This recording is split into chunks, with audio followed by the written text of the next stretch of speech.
Look at that. See? And you said I couldn't do it. There you go. Even though I was sat in the old links waiting for you to turn me back on again. But I did.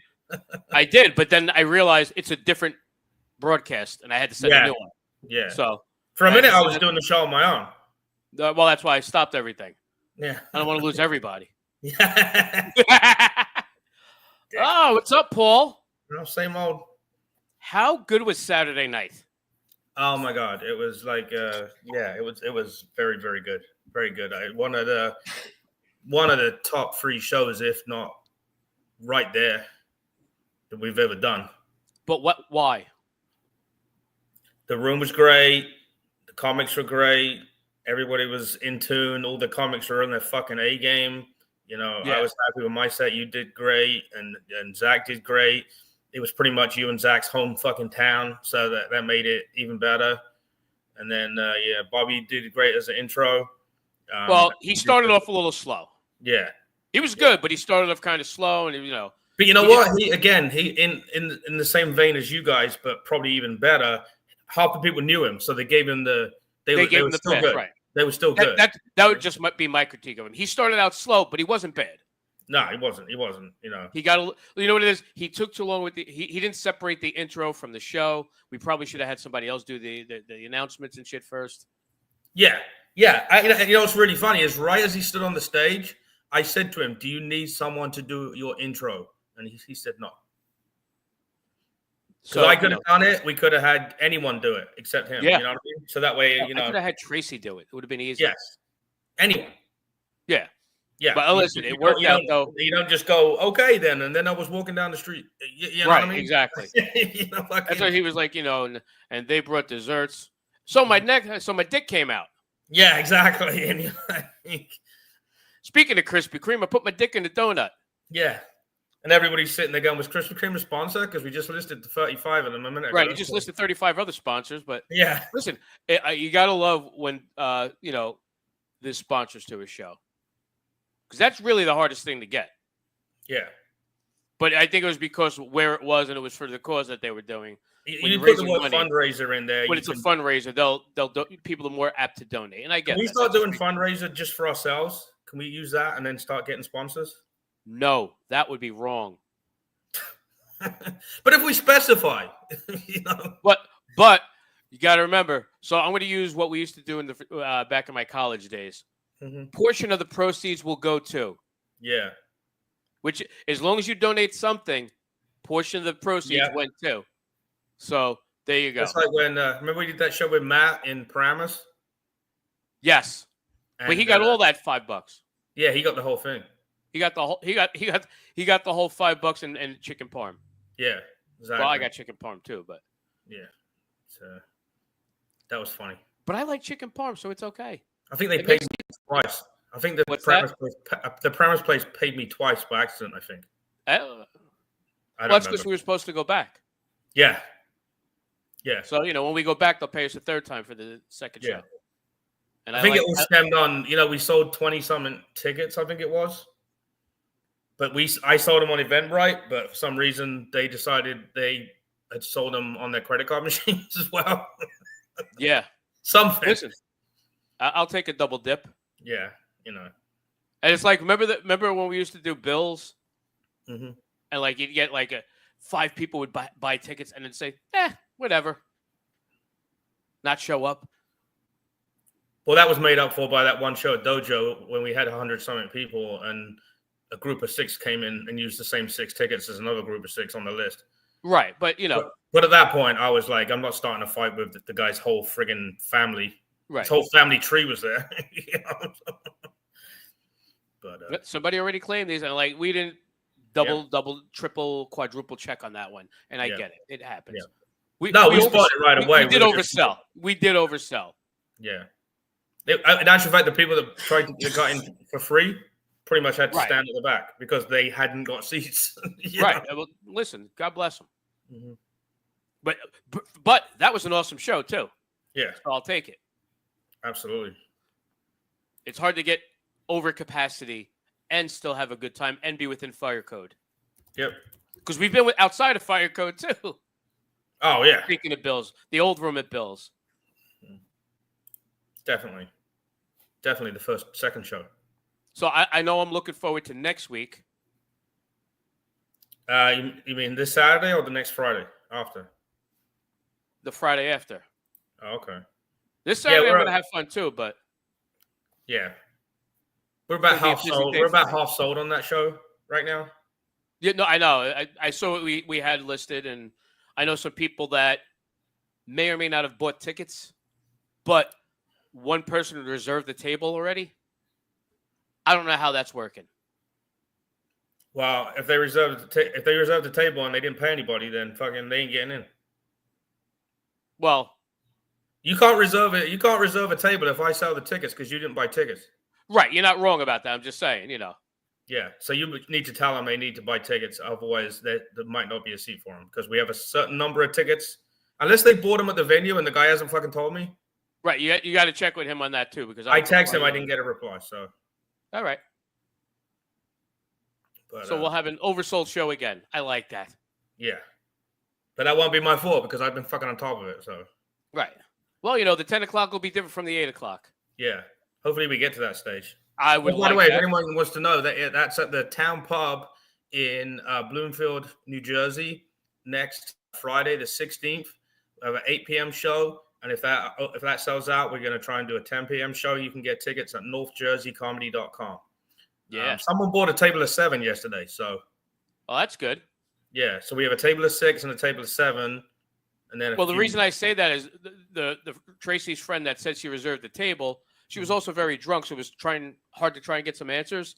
So she's like, you know what you should do now? You should message Tracy right now and tell her to confirm that person bought tickets. Her friend's sleeping already, and Tracy will be in bed in like an hour. If these people show up. No, I know.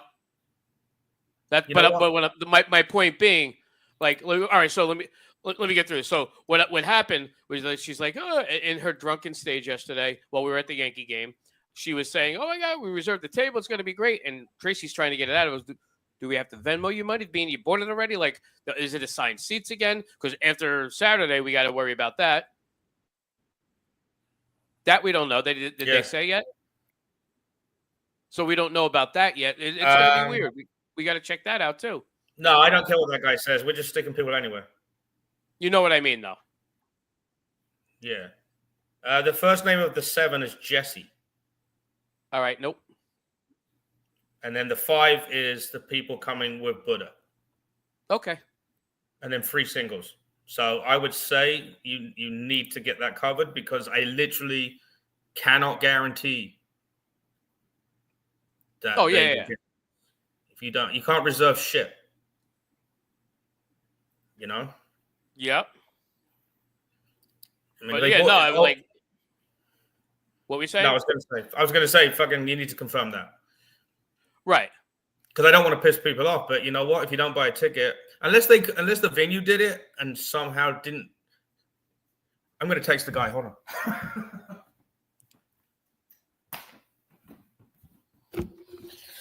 Let's see. I'll do that while I'm talking to you. So right. Yeah. I was about to say, I would like you to do that also. So there we go.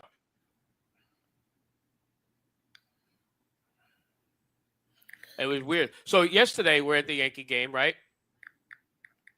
And first of all, it rained, obviously. So good.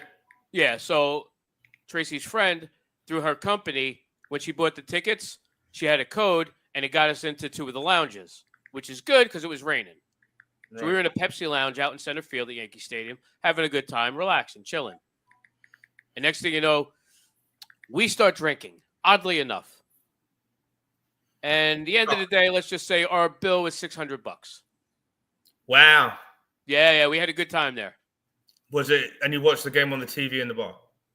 No, we watched the game at center field, looking out the window. Oh, okay.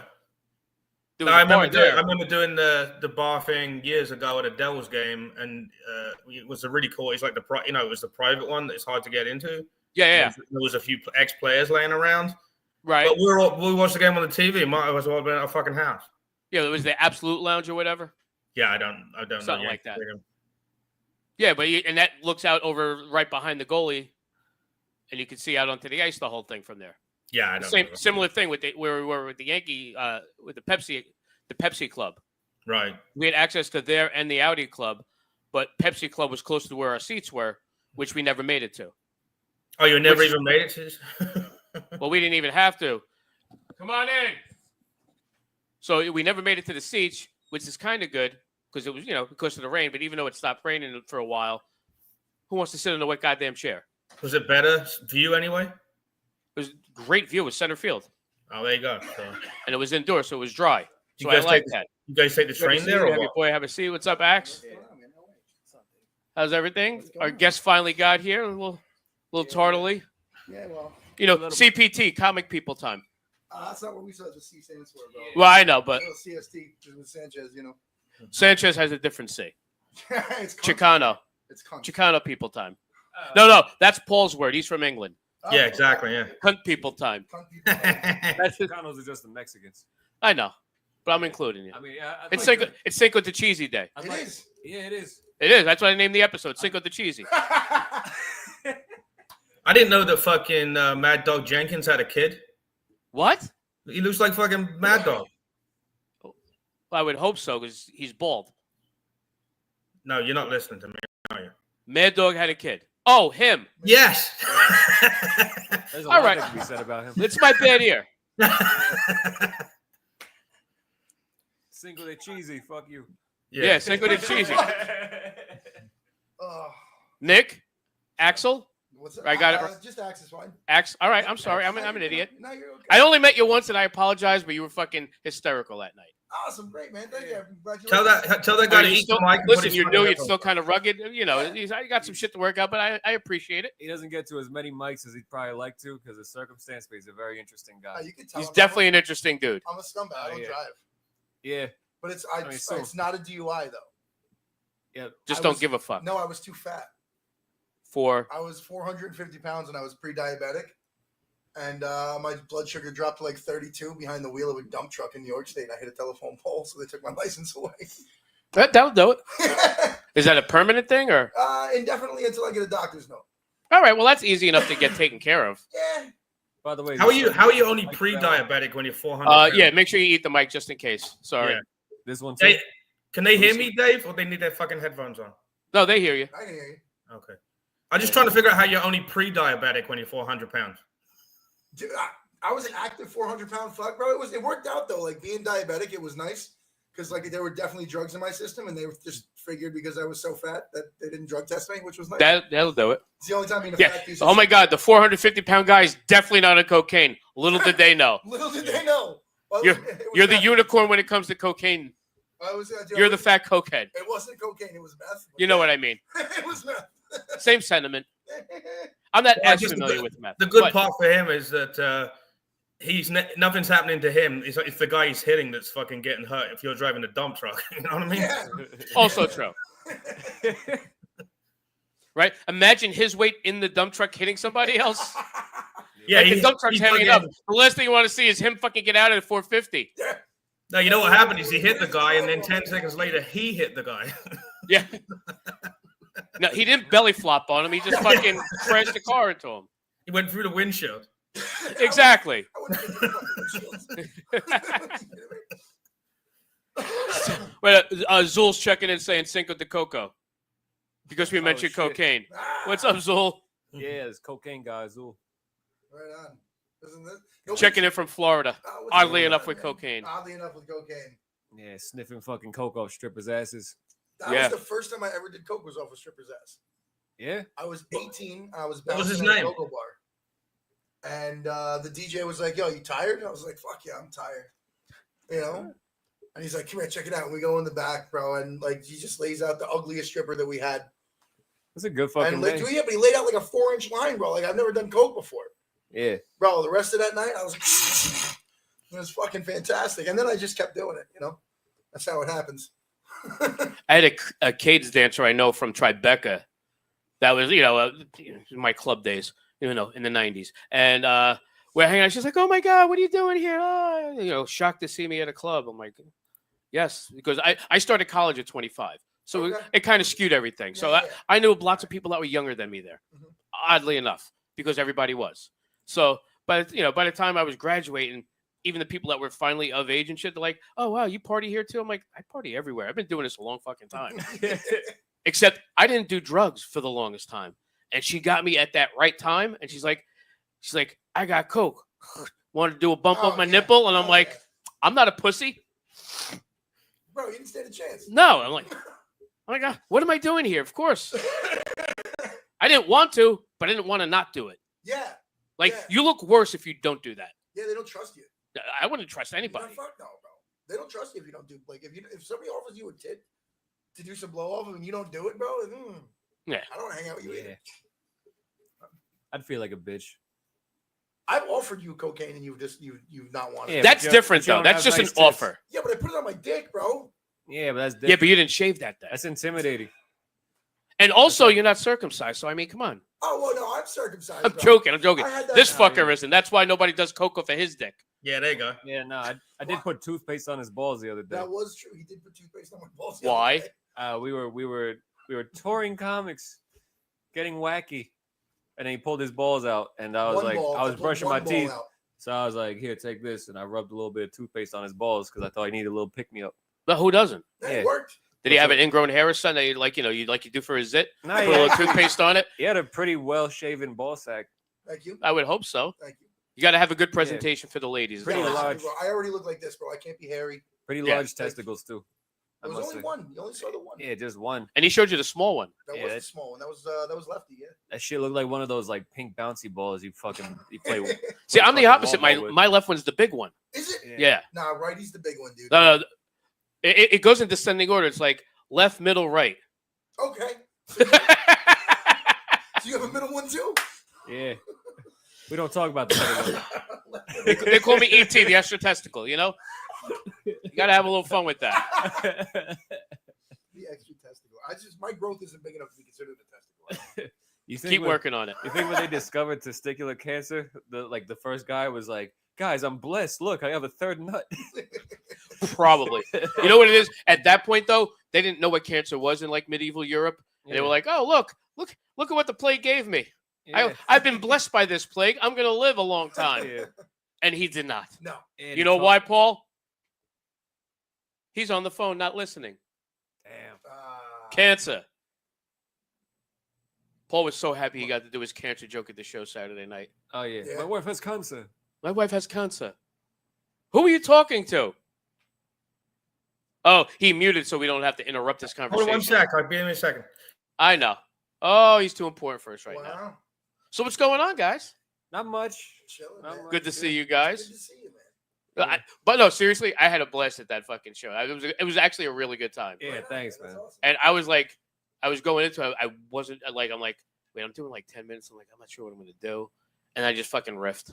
Because there was a couple things I had to address right away. And I don't remember what it was. And that was a small show for us, too. Yeah. And I was like, oh, and everybody was okay with being fucked with. Like, I didn't do anything terrible, but I'm like, yeah, you wouldn't expect that for poets, but they're actually like cool with it. They're actually Yeah. cool with that it. girl was a lot cooler than I thought.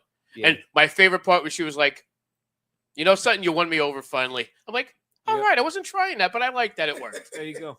I was just trying to be a weirdo. Yeah, they could be cunty to you at first, but you win them over. She was. And I'm like, all right. And she actually said, you won me over. I'm like, all right. Yeah. Right. Well, they think that that's important to you.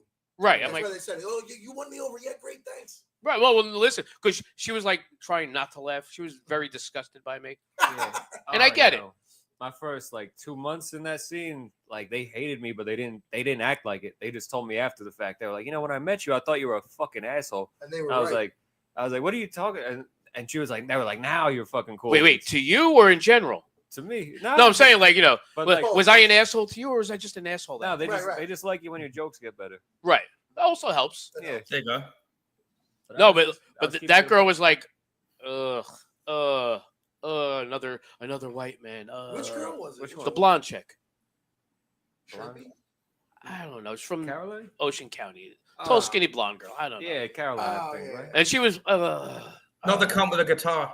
No, she wasn't. But Nah. she was just without the guitar. Oh, okay. Dude, But she was sweet. The guitar, bro. Don't you get me fucking started. But she was like, oh. Then all of a sudden she's like, oh, you're just being like in generally you weren't like. She realized I wasn't fucking with people. I was just interacting with people and throwing my whole bidet shit in with them. Yeah. And like that one couple, I'm like, and if you're gonna go down, you might as well fucking finish and go to the balls because he's gonna eat your ass. And if you have a bidet, it makes everybody happy. Absolutely, it does. I agree. That was actually a day I wish Paul was there to tape that because he tapes everything. And it's days like that when I'm not taping, and I'm like, fuck, I wish Paul was here for this one. Man, I started taping everything. I just started taping everything. You got to. Because every now and then you'll have a one-liner. It's like, fuck. Yeah. And then you never remember it. Never remember. Yeah, but those little throwaway shits are good for clips. Right.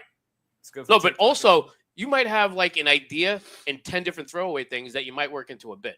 Yeah. Like the whole bidet thing worked that day. That's little throwaway shit I used many times before. Yeah. And it just happened to work in the perfect fucking storm that day. I'm like, holy shit, I like this one. Dude, it's funny as fuck, bro. It was funny. It was a funny joke. And Saturday, I was just saying before, I did one. Actually, no, before we started the show, I was talking to Paul on the phone. And it was like my wife watches this one TV show that I detest. Okay. But I try to be nice and watch it. There are attractive women on it. It's The Young and the Restless. Oh, right. You gotta watch the stories? She watches it. That's the only story show that she watches. And I'm like, okay. But I'm the asshole that I am. So, I start telling her how hot the different ones are, which disgusts her, and she wants to turn it off and delete the episode right away. Win-win. Right. Yeah. But now that I start knowing, now it's like I've been doing this for a couple of years with her, and I'm like, I know some of the fucking characters. Now it bothers me that I'm somewhat invested as well. So not only do I hate the show, but I'm invested, and I know who the hot ones are and the ones I fucking can't stand. You're invested in the story. It's so funny. And it works out because now my wife wants to be a dick to me and starts sending me clips of all these women. You want to get back at your wife? I know how you get back at your wife, man. Says the guy who's not in a relationship. No. Wait. No. There's a show called Food Wars. And you could say, I'm really into this anime, but it's really fucked up because it's got tentacles, fucking people. When it's one of those weird animes. Just say you're really into it. Because I got into it because my ex was into it. Yeah, because you're disgusting. And then I was like, you know what? I want to see what happens to Soma Yukihira. I want to see if he gets through the fucking school. I want to see how he does his chef. To be honest, I have watched hentai tentacle porn before. So have I. Not intentionally, but I know. But I had a nerdy friend in college. He's like, "Oh yeah, this is cool." I'm like, "It's probably not." Yo, there's more than that in there. But I'm like, and he started. I'm like, this is weird as fuck, and I like it. I mean, I'm not judging. Right. Dude, I remember when that first came out and we were bootlegging VHS tapes of Akira. What the fuck is this? I thought it was going to be some fucked up video. No. It's just white ladies dancing. Yeah. So my wife sends me this because she knows I love this fucking beautiful Latina. I mean, how could you not? Yeah. I mean, my wife loves her too, so it helps. Yeah. And she says this to me at work, and I forget what let me see. Okay.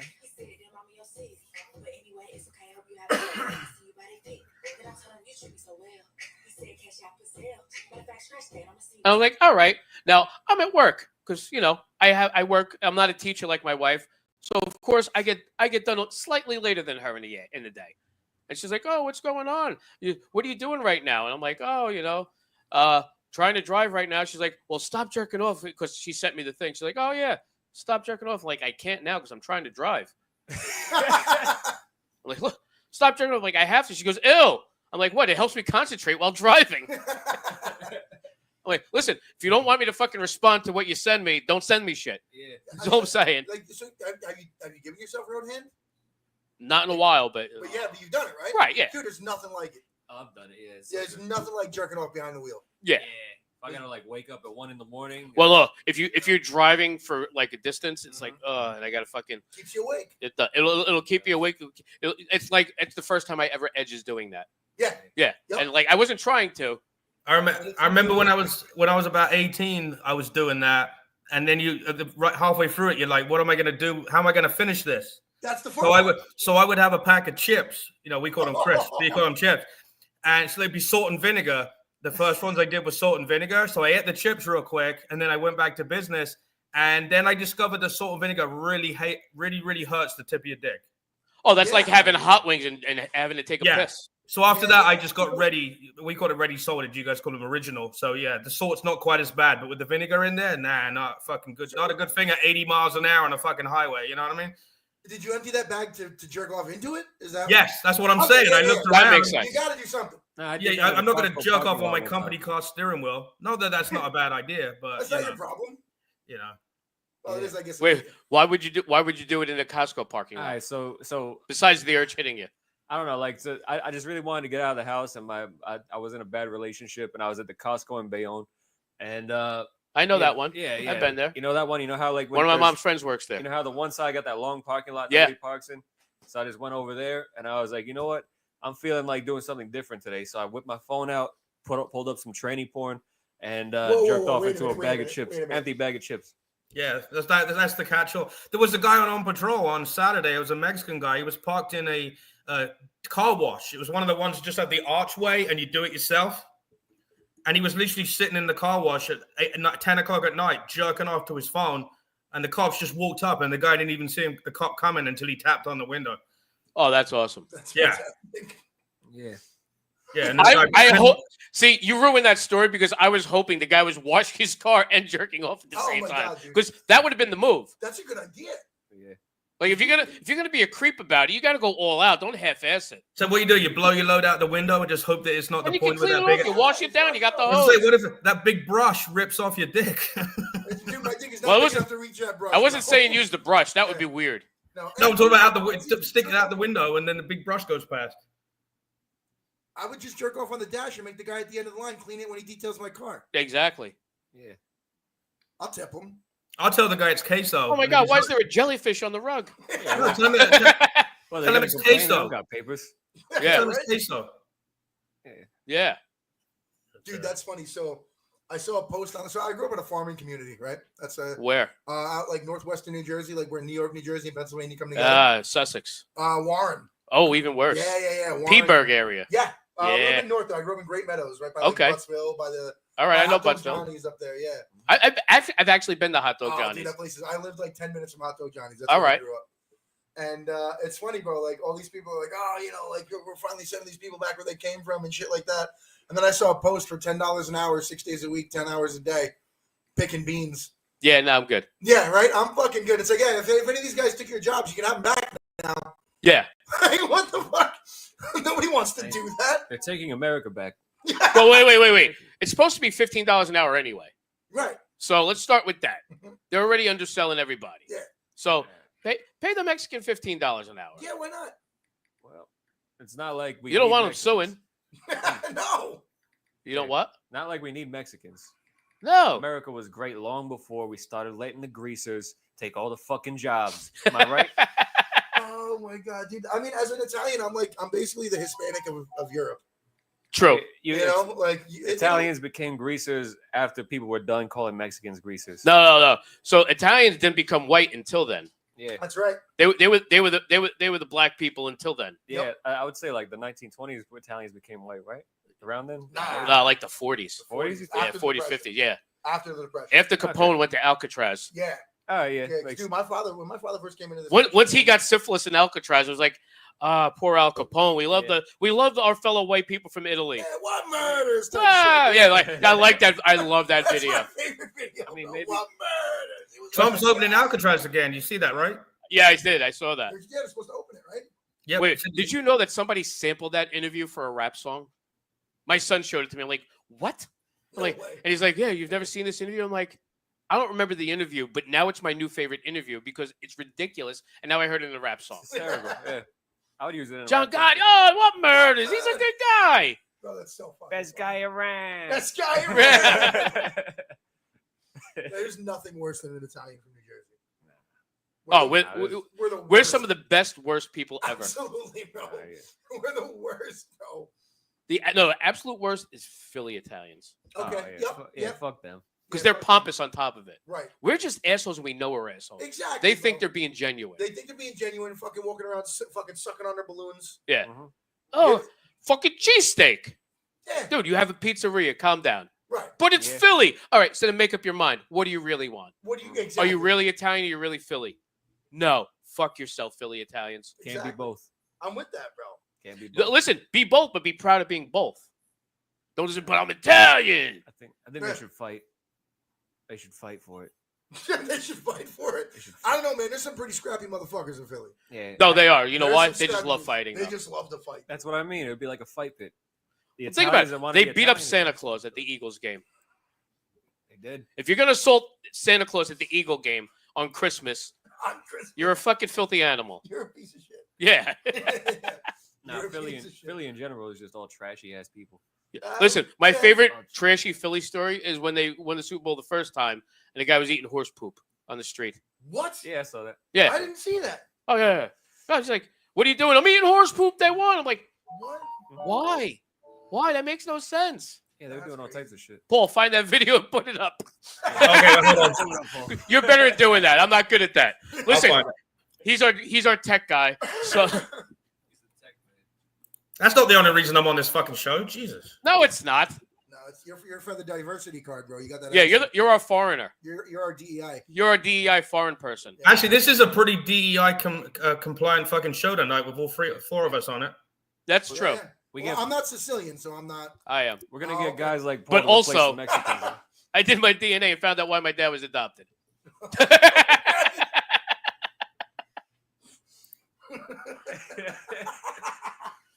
The white guy, his wife and kids wouldn't agree with it. The black lady didn't want a blonde, blue-eyed guy. Yeah, that I makes get sense. it. Sucks. Yeah, That'll- that's why like- you're a Melungeon now. Yeah, I'm a Melungeon. A Yeah. Melungeon? Yeah. I called him that last What the time. fuck is a Melungeon? They're the people from like the hills of Kentucky, basically, that are the mix of everything that's ever been in this country. Oh, Black, white, native. Jesus. Yeah. Oh yeah, they're fucking awesome. Yeah, Like Elvis, Johnny Depp. Yeah, And you know what they're not? Mexican. True. true. Those are like family tree ain't got no branches type shit, right? Oh no, they intertwine. They're like an ivory tower. Oh, Jesus. Yeah, an ivy tower. I'm sorry. Ivory would just be a solid white thing. The ivy tower, The Ivy Tower. Yeah. like poison ivy. Semen just runs through the trees down in Appalachia. Oh yeah. Oh my god. While Paul's looking for that, I'm gonna find my Melungeon video. So funny, where I grew up, we had like the Mineys, bro. They used to live in the woods up in like Ringwood and stuff. Oh, I know. Oh, the Jackson Whites. yeah, yeah. I'm very familiar with them. Oh, yeah, that's right. You know, they're That's still what I'm trying. saying. They're still trying to get their what do you call it? Their casino license. Are they? Yeah. God bless them for God that. bless them for that. Absolutely. By the You way, know- this came up first because I actually follow that channel because that chick's a fucking weirdo. But a sweetheart. That's a lot of them. Yeah. Yeah, dude, it's wild, man. Like interacting with those individuals, man. Like if you treat them good one time, bro, they're They're back like you. gypsies. Yeah, yeah, They're like yeah. gypsies. They'll back you for the rest of your life The as long as you treat them right. Treat them right. Both. Both. But look at this. I have gypsy friends too. I have not seen a gypsy in a long time. Yeah. It's been a while. Like Oh, it's legit been like 25 or so years. Really? Yeah. Dude, I used to bounce at a bar in Fairfield where they would come in all the time. And Wait. like I said, you do them right, they're Nice, cool. nice little Melungeon boy. Yeah. This little Gotta love the Melungeons. They're trying to say fucking this guy. He looks can't- like he could be. Yeah. He looks like what's his name though? Tom Hanks. Yeah, a I little mean, bit. Tom Hanks could be. I mean, they were saying Lincoln was a Melungeon. Yo, that looks like Slayer Joe, bro. Yeah, There's Well- a poet in our scene called Slayer Joe. Looks just like him. yeah. I believe it. Yeah. Is there a ginger Melungeon? Look at that. That's like the albino gene move. there. Yeah. She probably had a fat ass. Like too. they. Oh yeah, she Oh, could yeah. tell she did. Yeah. But yeah, Melungeons are fucking amazing. I love them. Beautiful. You didn't find it? Amazing. I did. I found 2 copies of it, but both YouTube's Well, you making put it it really thing up. hard. That's why I got curious. YouTube are making it really hard to fucking steal videos now. Bear with me. How dare they? We're not stealing. We're borrowing. Yeah, it's called sampling, bro. Did you ever listen to rap? We're Yeah, but now you have to get your samples cleared. You know that, right? Right. No, I did not. Since like 90s. Dude, I could rebuild like a 1934 International Harvester engine, but I can't program my fucking phone. That is fair. That's who I am as a person. I have no idea. Wait, so there's a rapper out of Detroit that my son listens to that I've become a fan of just because I like his tastes. Mhm. And he does not clear any samples and doesn't give a fuck. And I like that. That's real hip hop. That's real hip hop. No, but he Yeah, samples but you a know lot of what? 80s When you freestyle. get big, then you have to hand a bunch of money over. So you know what I mean? I don't know what he's doing or what his net worth is, but I'm like, all right, let's see. Babytron. Baby and the Tron. Shitty Boys. I've heard of I Baby Tron. like him already. Yeah, I'm like, oh, I'm all about that life. You ever heard of Baby Alien? I've heard of him, never heard anything by him though. I mean, I don't know if Wait he a makes minute, music. they're saying Abraham Lincoln was a Melungeon? They think he might be. Look at him. Yeah, it makes sense. That is a theory. Yeah, Shitty Boys. Come on, you gotta love the Shitty Boys That's as your funny rap as group. fuck, bro. Like, how do you not?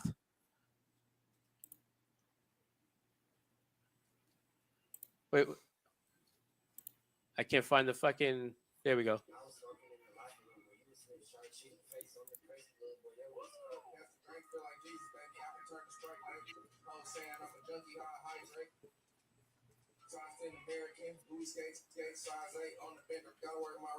I'm trying to get mostly his stuff. I don't want to watch TikTok, goddammit. I also don't want to get a music strike again. We got a strike. Right. Were you here when we played that thing from SNL? That wasn't a music strike. That was a movie TV. Well, that strike. was that was SNL blocking us. But SNL actually has lawyers. You think Baby Tron has a fucking lawyer? Oh no, he doesn't give a damn. Yeah, Exactly. He don't give a fuck. if he's ripping shit without asking, then he doesn't care. This is literally just exposure for him.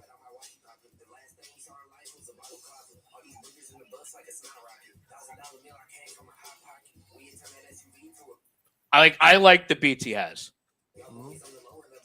Detroit drill, not my thing, but I like him. I like it too. It's kind of like club music-ish. Yeah.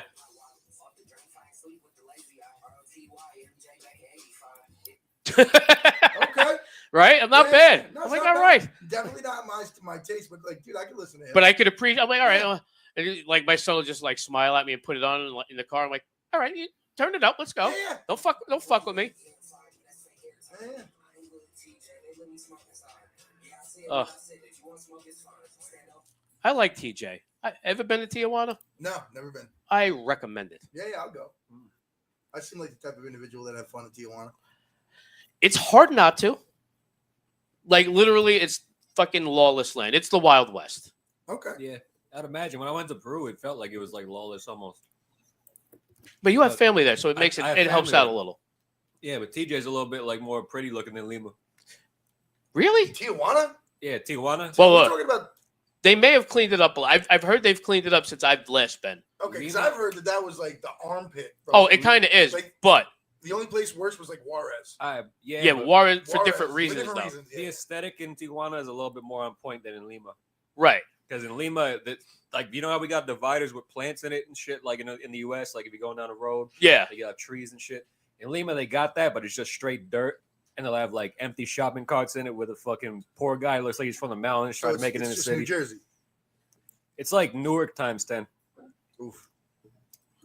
Oh, jeez. Newark's not so bad. Patterson sucks. That's where all the Peruvians are. I know. It's That's why I Patterson. said it. Yeah, You can build that wall as high as you want, bro. The Peruvians know how to use but planes. Patterson has more. I'm just more of a curious. cleaner aesthetic, honestly. I want to see if Earth Chem has anything in Tijuana. Because why wouldn't they? Why wouldn't they? Oh, you have Dublin, but not Tijuana? Fremont Street makes sense. Cape Town. All right, I have the maybe video. limited. They have Kensington. It'll be 2 seconds of video. Kensington would be fucking hilarious. No. Son of a bitch. I mean, yeah. You want to see? Yeah, same thing. Kensington is way worse than all those places. Yeah. Oh, yeah. Wait, hold on a second.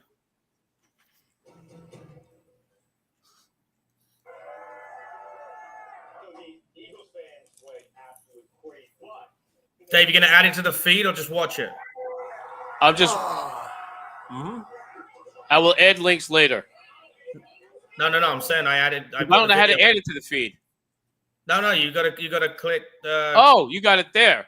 Yeah.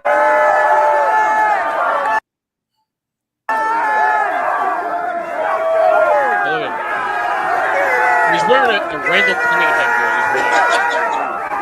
That's just wasteful.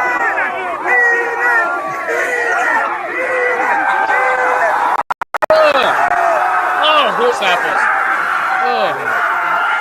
Somebody got Oh. dude, the farm I work. Bro, that shit. How do you even get that close to eating? to cut at the end of that video of Russell Crowe and Gladiator going, "Is this your king?" Nah, bro. It should be. Are you not entertained? Oh, God. Hey, dude. Which one do you want me to do? How does he even digest the amount of hay content? Now, so I know a thing or two about horse shit. Like, how do you eat the hay content? Like, chewing on that. The hay? Yeah, there's hay. I know what he's full saying. hay. Yeah. So my son's grandfather lives out in Lancaster County. Okay. And the one side road that we take as a shortcut to get to his house, right through Amish fucking farmland. Oh. And Yeah. they use all natural fertilizer, Mm-hmm. which didn't know what that meant till I went there once. Horse shit. Yeah, I'm like, oh, that makes sense. And that's why I don't want organic food. Why would I pay triple the price for somebody to shit on my food? Is all I'm saying. Damn, yo, some hippies will fucking straight up just like grow food out of shit. Out of their own Yeah. shit. Yeah. Not just mushrooms. Well, I mean, I was saying, you ever do mushrooms, bro? That's right on cow patties. Bro. Yeah. Yeah, but I'd rather that than human shit, honestly. Tough call. Well, no way, dude. I'd definitely rather livestock. I mean, All they eat is oats and grains. And True. You know, human. I've seen what. But I what eat, if it's bro. for your own poop? No, not doing that. I mean, No. Well, you know where you've been. I know where I've been. What if it was your girlfriend's or mom? Still no. Still definitely not. Definitely not my mom. Okay. Like, I eat ass on the first date, bro, but I don't want what comes out of it. Like, you know, I don't think that's not my breakfast, bro. That's not for me. That's fair. Listen, I'm not trying to have either, but I'm just fucking trying to put a good. No, I mean, Trying to play devil's advocate with which poop's worse. like maybe if it was a vegan, you know, maybe it was like a vegan shit. All right. It's basically horse shit, Yeah. you know, Or cow shit, more or so. cow shit. Yeah. Because you won't get the straw in the vegan shit. No, they chew their food better. I hear. Well, they definitely swallow. Not all of them, bro. No, because Sometimes the that's true against the no, vegan shit. yeah, some Yeah. true believers will not. They will not swallow, which is wild. It makes me hate them more. Right, oh, dude? no. But I respect them more at the same time. I just can't be with them. We should Right, but, genocide like, them. The best We is should like, genocide. Genocide them. Fuck genocide 'em. 'em. The best is like a liberal vegan, like you believe in abortion, but you can't swallow cum. Yeah. Like, what the Like, fuck? What pick- do you mean? Pick your pronouns, dude. Yeah. Listen, mister, cut it out. Listen, Mr. HR lady, cut the shit. Oh, Oh shit. yeah, I think I would eat shit if it was vegan shit. If something growing out of it. Okay, yeah. Not the shit itself. No. Right, No, right. I'm I not got eating you. shit, bro. I just wanted to make sure you clarified that. No, I'm not an Eagles fan, bro. I'm not. Yeah. I'm a Jets fan though, which is just as bad. Well, you might as well just I eat might shit as well then. just eat shit. I eat shit every fucking season, bro. Listen, they never won the AFC Championship. I know. And I like to be addicted to Jets fans like that just because that's who I am. Because I have an obnoxious cousin that moved to Canada like 20 years ago, and huge Jets fan. Obnoxious Jets fan. Yeah. Now he's a Winnipeg Jets fan. No. Well, I don't know because he's been missing for a couple of years. Oh, And I'm okay Jesus with that. Christ. And I'm okay with that. That's how close we are. So, but he was like, oh, the fucking Jets. I'm like, Jets suck. He's like, Super Bowl III. I'm like, That was before I was born. that's what I said. First of all, before I was born. Second of all, you were barely alive for that. Third of all, they still never won the AFC. Never won the AFC. Never won the AFC because it didn't exist yet. Right. When they won the Super Bowl. He's like, fuck you. He's like, why are you right? Fuck you. Bro, I mean, anybody that doesn't know what happened is full of shit, bro. Like Hollywood fucking Joe, man. Oh, yeah. Broadway Joe's the man. Broadway Joe's the fucking man, dude. But And that's the reason there's so many Jets fans out there. absolutely. But dude, I know what happened, bro. He sold his soul to the devil, Right. and he said, "Listen, we never have to win the Super Bowl ever again." But I talked some shit, bro, and we need this one. Yeah. And the devil was like, "All right, man, but you got to wear stockings and a fur coat for the rest of your life, That's fair. right?" Listen, if Tyler Perry could put a dress on, he can do that too. Yeah. It all comes down to what you got to do for Hollywood. Yeah. John Hollywood Wearing out a there. dress, you're gonna suck somebody's dick. All right, I'd Bieber. rather- Yeah. Jesus. I'd No rather. Diddy, bro. I'd rather wear the dress. I would rather wear I the don't dress know, too. man. I've heard some things about you. Yeah, but like, if he, I've said them on this podcast. yeah, but it's usually a lady dick. Dude, isn't that crazy? You say I would suck her dick nowadays? I would not, but yes, I mean, can see listen, that. bro. I'll be honest, bro. Some of them are kind of good looking. No, I've seen some attractive passable ones. Yeah, I same. will not say I Yeah. haven't. But I'll be honest, man. Like, I'll be saying I'll suck her dick is a wild thing. That's a thing. It's a thing that you can say now, Yeah, and you're applauded for it. yeah. You know, which is, I mean, this is good, I guess. You know, listen, I don't have any problem with anything anybody wants to do to themselves. I just think like more people would be on board with the trans surgeries if they treated it like a hot rod build. All right, Yeah. explain. Right? Like if you take like estrogen or like hormones or something to like get a better range in your singing voice, or you're a female and you take testosterone to get better at sports, I'm about that, bro. Show me how you put your supercharger on. Like if All you right. choose your All dick, right. you better choose the biggest fucking one. Also true. Right? You know? Oh my God, I can't wait till that's a thing. Imagine. Right, dude? Dude, like Edelbrock penises and shit. Like, yeah, it's like, dude. Bolt-ons. Dude, like fucking bolt-ons. I'm ready to go. Let's go. Yeah. Let's see this. Let's see it. I want to. Right, you won't even need Viagra at that point. You just bolt in the fucking rod. Just bolt it on. Just strap something onto yourself. There's a little saline pump embedded in. Yeah. Fucking bionic penises. That would be cool, man. Treating trans surgery like a hot rod builder would be what's up. Yeah. Cool. Yeah. I was about to add that to the stage, but I forgot that's the video we watched already. I'm sorry. Yeah, no. It'd be cool if they made a dick that you could snap off. They do. They sell them at stores. You put them on the wall. No, I've seen women with them. Now, like, you consistently have to wear it, but like if you want to, you could snap it off, like a prosthetic, and attach a new one. Kind of what we were talking about, yeah, though. Yeah. No, but you gotta make it look like. Well, hold on. Hit the nitrous. Yeah. Boom. That's what I'm saying. The thing is, though, like as a man, like I could have a 12-inch penis. I'd still want a 13-inch penis. Right. You know, so like I would just find the biggest fucking one. Women don't understand that. No. I feel like it's not the same with like tit size or anything like that. You know, like they don't seem to really care. But like dicks, I want a bigger dick. Well, no, the worst thing is they don't seem to realize we don't care. We love titties. Love them. Look, you could be fucking. You could have no titties, and if I love you, I love you. It doesn't matter. Right. I'll kayak on those little titties. Absolutely. I don't have to motorboat the whole time. No, I'll have okay. a good time either way. I'll pull the paddle out. It's Yeah. all good. I'll doggy paddle on that shit. Absolutely. I'll skimboard her. A little rip curl. You know, or you can have giant ones. I'm like, all right, we're going we're gonna supercharge it. We're ready to go on that. Yeah, see, that's what I mean, bro. Like if these trans girls got like the hugest tits. Right. Right. Well, did you see that that teacher in Canada? Oh, with the fucking. Yeah. Yeah. That was ridiculous. That's ridiculous. How do you walk? Right. And then you found that she was faking the whole time. I didn't know that. I just found that out right this second. Yeah. I'm Are like, you fucking kidding me? yeah. It's a damn shame. No, it was awesome. I like it. Like, but yeah, this is who I am now. Yeah. Love me, ladies. I'm a lady now. Yeah. I was like, all right, woo, she's a lady. He's like, no, I'm done. That's wild. That's fucking wild, bro. That's what I mean, dude. Like, I don't. That's like when. Like, if I get convicted of anything, I am going fucking trans. Absolutely, you'd be silly not to. What are you saying? I said if. If I've been pretty goddamn lucky so far. Listen, the only jail I ever put some, let's say, some work in at has been bulldozed to the ground. It was in Patterson. Oh, right. I know that one. Yeah, bulldozed to the ground, bro, for human rights violations. I know some of the officers that were behind some of that. Oh, I bet they were behind. He's one of the inmates that they were beating. No, I was not. No, I was not. But so when I was in college, we were at a party up in William Patterson. Okay. At one of the lofts right there downtown, like 2 blocks from said precinct in Old Jail. Little Falls, bro. I know right. what's up. So we were hanging out. We're having a good time. Then all of a sudden, dudes from like another school that were there from a different fraternity would fucking, let's fuck somebody up. And they went for the fucking short guy. Wow. Not realizing I had several people behind me. Yeah. So this tumbles down into the street, literally down the flight of stairs into the fucking street. We're fucking scrapping. It's like 4 of us against like 12 of them. And the cops came. And they happened to notice that the one dude I was with happened to be one of their friends and also their boss's son. Oh, jeez. So not only did they say, oh, guys, take a walk, started beating the shit out of him and arrested all of them. Right on. Good, get him. That's funny. And I know, and like I said, I've been on an elevator ride or 2 with the police. I understand what that's like. So yeah, I try and avoid it. And that was the first time I was like, it's not me this time. Holy shit, this is awesome. Dude, is that a crazy feeling? It's an awesome feeling. It's an awesome when feeling. It's not me getting the ass kicking. Not me getting arrested and my ass kicked. I fucking love that. Like, listen, I don't want to celebrate somebody else's. I'm not celebrating that. I'm celebrating it not being me. Right, because you don't want to accidentally be too happy about it and karma comes back and gets you. Right, I'm like, thank God it wasn't me. I'm like, dude, thank God they didn't find that dime bag. Wait, and wait, you remember? You know Jay, right? Yeah. Paul. Yeah. So he was one of the 3 other people with me.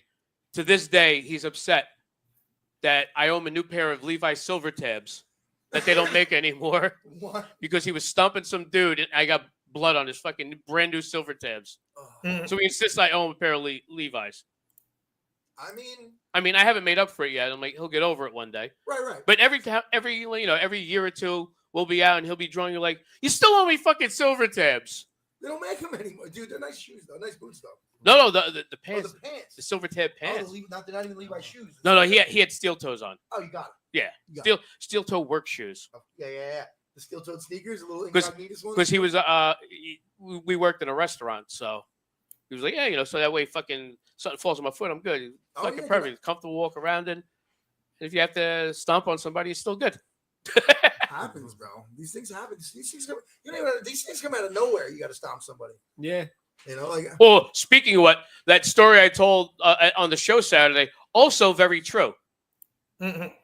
So I was on the cruise with the wife, went down to the Bahamas. 2-3 in the morning after the bars are closing up and everything, we stop at the buffet, grab some pizza because they serve pizza all goddamn day and night. Why not? And we get up there, some fucking jackass cuts in line and takes the last 2 fucking slices of pizza. That's a fight. Now, not in front of me, in front of one of the people I was with.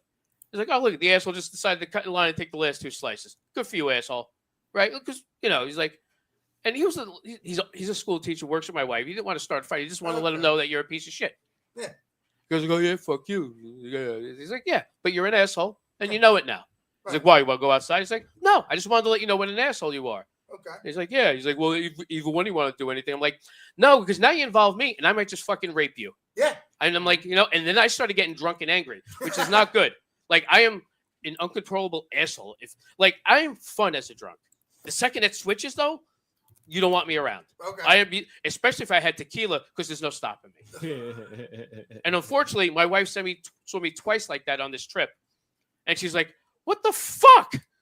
And this is not a cruise, so you're gonna see him again, type thing. Right. Yeah. I didn't, but so we finally got our pizza afterwards. We had to wait for them to have new pizza. It didn't take long. Still a pain in the ass because this guy was an asshole. Right. So we have her. So they always wrap the fucking knife and fork in the act and everything. Not that I needed that for the pizza, but I'm like, I'm like. And our friend Dave goes, what if we see this dude again? I'm like, fuck it. I grabbed the fork. I'm like, I'll just fucking stab him. Yeah, I will stab him. Because I already hit that point of no return. And I was like, fuck it. And all of a sudden, next thing I know, I forget where we went. I get up in the morning. I'm like, oh, fork. My wife's like, why do you have a fork on you? I'm like, do you remember I was going to stab that guy last night? He's like, what the fuck is wrong with you? Dude, I do that stuff sober, man. He's got to rein me in. No, because first of all, drunk me got into a fight with her that night also. So the good night sex was not as good. I bet it wasn't. No. So I get up in the morning after apologizing, and I'm trying to fucking change everything, put shit away. I'm like, oh, fork. And she's like, what the fuck? She's like, why do you have a fork? And she's like, what the fuck is wrong with you? Like, I already apologized. I can't apologize again. Right. This is part of the same argument. Yeah. They bring it back. They bring it back up. Man. No. She thought it was a seperate argument. No. This is the same me being an asshole last night. This is just another part of the story. This is an addendum to that story. Continued. Yeah, I'm like, sorry. I'm like, stop giving me tequila all the goddamn day. Yeah, dude. I mean, listen. I love you. I'm an asshole at a certain point. Please stop. Yeah. Please. I love you. Please. I would enjoy staying married. However, you keep doing this, you're really gonna fucking hate me. Yeah, you're gonna fucking hate me. And if you start feeding it to me, I know you don't love me anymore. You start feeding me this shit. I know you don't love me. Don't stop feeding me this thing that I love so much. Well, it's like giving a cocaine addict cocaine. Yeah, they love you for it. Right, but they hate you for it at the same time. It's like, fuck, I was fucking clean. What are they gonna do? I was clean, so you gave me the shit. Now I have a fucking habit again. Right, now you're a scumbag with a habit, and they can control you. Right. That's how it works, man. She's got you. It's like my dad, his thing was heroin. So got clean for a while, right? Okay. And got hurt at work. So of course they prescribed him. So it's like, yeah, I can't take this. I'm a recovering addict. Yeah. You'll be fine. We'll wean you off. Yeah, he just likes taking naps. But after that, he did. Yeah, I bet he did. But you know what the weird thing is? Well, I don't know if you. Why do people when they take heroin get a burst of energy all of a sudden? I wouldn't know. And then they crash out. It was the weirdest thing as a child, watching my dad like start yelling that I'm not helping clean the house, get the fuck out, and then come back like a half hour later because I forgot something. He's already napping. Yeah. Like he was up like, get out. He's fucking cleaning shit. Because it makes you feel good at first. You get the dopamine rush. Yeah, you got that dopamine rush, I guess. I was like, it's the weirdest thing. And it's fucking, thank God he was never heroin zombie fucking, bending over. He would just fucking go somewhere, sit down, and pass out like a gentleman. Yeah. I mean, the thing is, so I've only ever been on opioids for like surgeries and stuff like that, and I don't see the interest. I don't see. I can't shit. I want to sleep all the time. Like, I don't know. I don't get it. I had a back injury where I was prescribed something. I was very thankful to have it. Oh, absolutely. Now, I didn't have the constipation, all the other shit. And I'm like, oh, good. I could finally relax. So thankfully, it only worked for that. Yeah. And I didn't have to need more afterwards, and I was happy about that. I'm like, all right, cool. Yeah. I'm good now. Yeah, no, I take it to the week's over. I'm like, actually, I didn't even finish it. Yeah, me neither. I never. I'm like, okay. I'm like, I have one left. I should sell this. Yeah. And I'm like, where am I going? Who am I? Oh, I mean, you have it because then if you sell it to somebody, like, do you have any more? I'm like, I don't. I'm sorry. I fucked up. I shouldn't have told you I had one. Right. Like, you just fucking throw it out. I'll tell you though, you give me that same pill bottle with a little bit of cocaine in it, and that fucker's gone. Yeah, but that's just by you. Yeah, that's me. Yeah. I don't like the opioids, but I'll fucking snort uppers all day. But see, that's my thing. Like, I am not into drugs, but if I was, it'd be all uppers. All uppers. Like, so my whole thing was when I was in college, I wanted to get high at GNC. Because you get all that fucking weird energy shit from there. The pre-workouts and shit. All the pre-workout shit. Like, I didn't know about that. Uranium extract. And all I'm like, wait. Oh, my God. And before they started banning shit in the 90s, I was taking all of it and loving it. Oh, yeah. Like, Rip Fuel was my fucking... Fuel? They had a drink. I swear there was methamphetamines in it. There was I had the drink, and I would have I'd go out at night. I'm like, I'm gonna take that and some ephedra before I go out. That's fucking ephedra. That's what killed Nicole Smith, isn't it? Yeah. But I did that with Rip Fuel, which is insane to do. Thinking about it, just do cocaine. I probably should have. Just do coke. That was much cheaper though. See, and that's my problem now. Nobody tells you how much caffeine you need to fix your cocaine addiction. Fair. But I feel like the 6 Monsters I drink a day are not as good for me as the bump of cocaine I would take around lunchtime. Tough call. Right? Yeah. Tough call.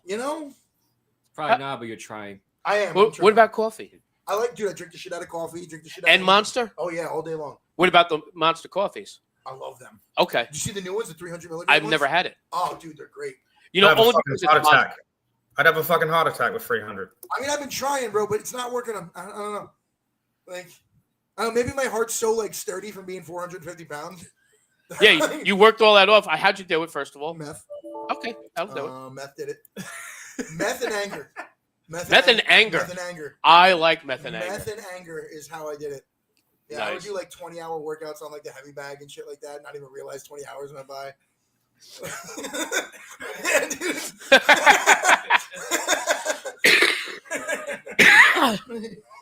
Oh God. Wait.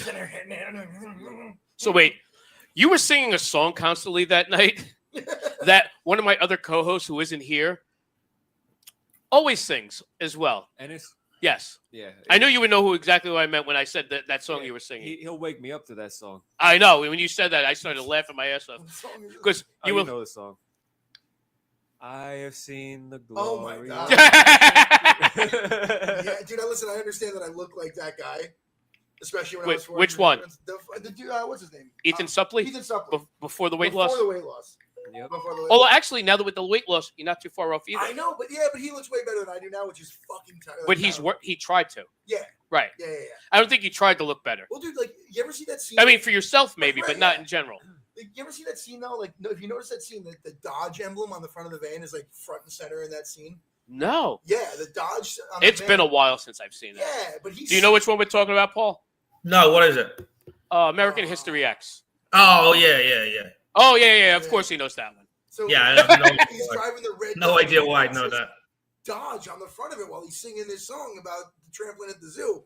Right. And you're like, holy shit, why would Dodge do that? Paul, find that clip so we can play it. Yeah, and then you realize. Tell me exactly what the clip is.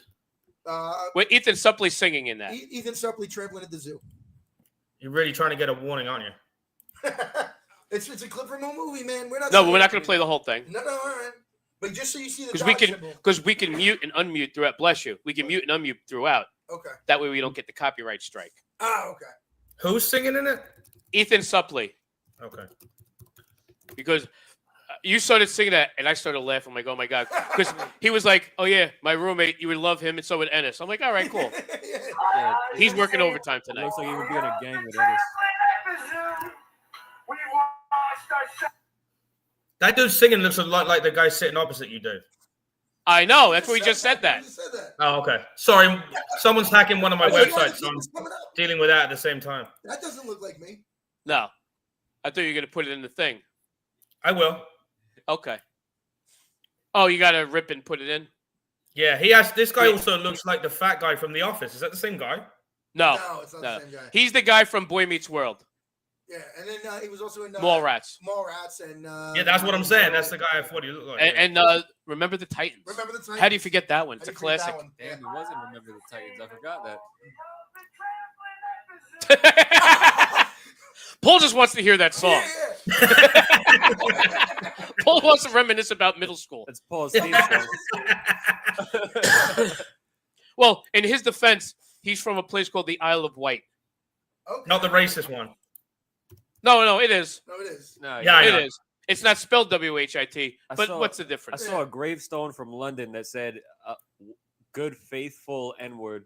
Yeah. It's from like 1894. Dude, we were just in Salem, Massachusetts. So they got it out there. Oh yeah, They yeah. got it. That's the guy they let in the house. He's the house guy. He's the house guy. Yeah. And he was faithful. The house guy, huh? And then watch, you see the Dodge.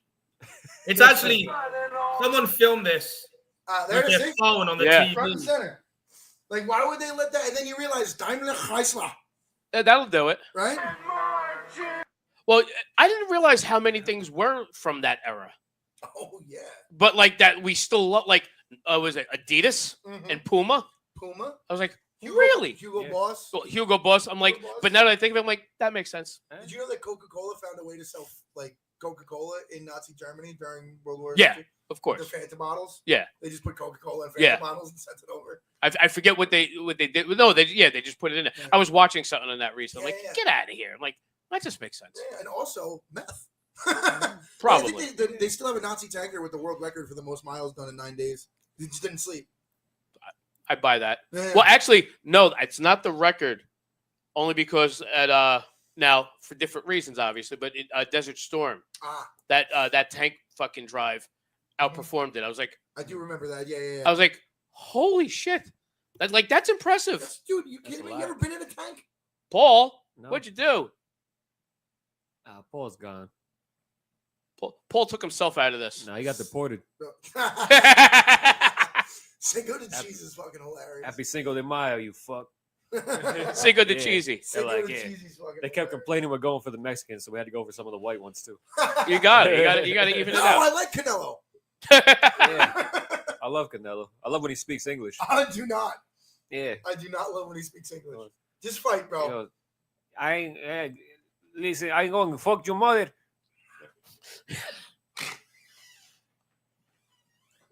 I don't know what the hell happened. I tried to see what's going on, but Mother bitch. I am the cook. I jam the cook. That was a different fighter. no, but I like that when you do that. I jam the cook. Dude, we got him Puerto Rico. drunk up in Massachusetts, and I stuffed like so. We call ourselves the trash pack, right? So it's like we're just garbage people. All right. Yeah, and we go up there and we found the trashiest alcohol we could find. Well, So- that's easy to do up there. Yeah, but did you know they make hard Mountain Dews? We got these while we were in Jersey still. No, I was about to say, I thought I heard of that, but I have not seen it. Hard Mountain Dews and hard Monsters, bro. No, oh, that's dangerous. Yeah, dude. And Steel Reserve.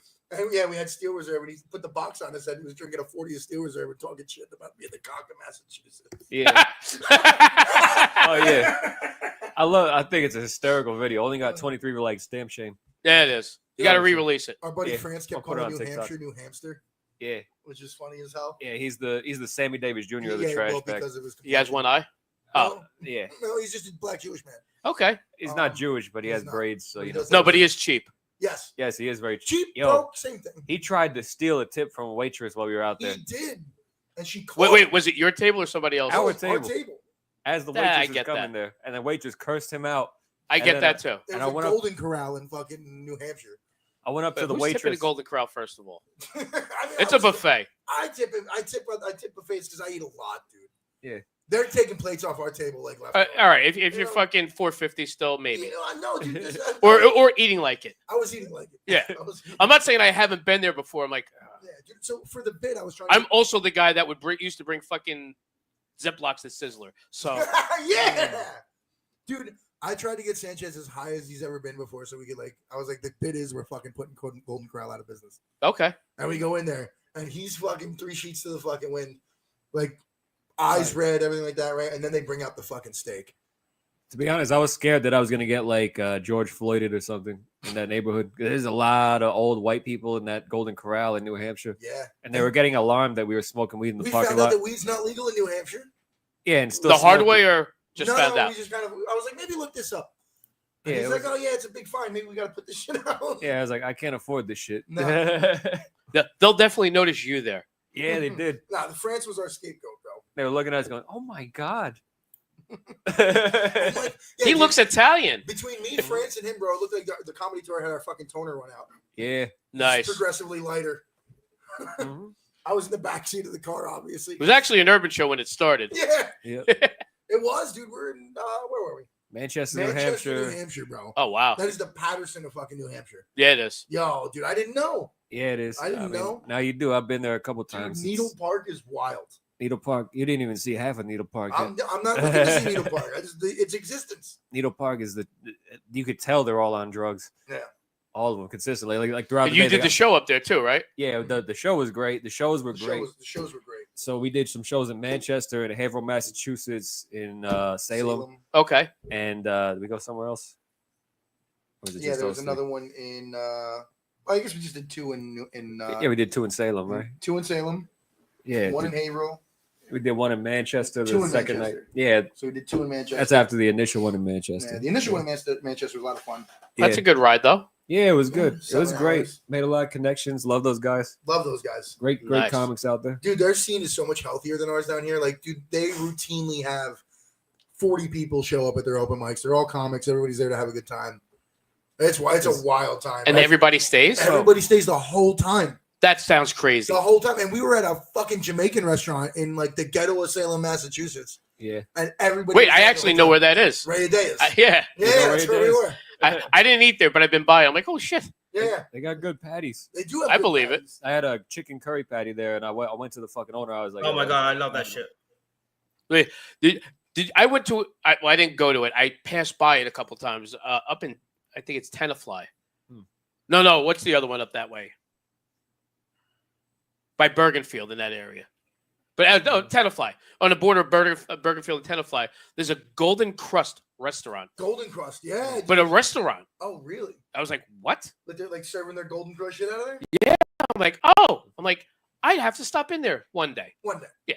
Like the first time I saw him, like I was on my way to a barbecue. That's kind of ludicrous to do. Yeah. Yeah. You're not going to stop there. Listen, there was a time in my life I would have. I'm like, I have to have this because I saw it. Yeah. Like, listen, Paul, I'll tell you, what did I do that day? We did that show in, where was that? Elmwood Park. Oh, Elmwood Park. East Patterson?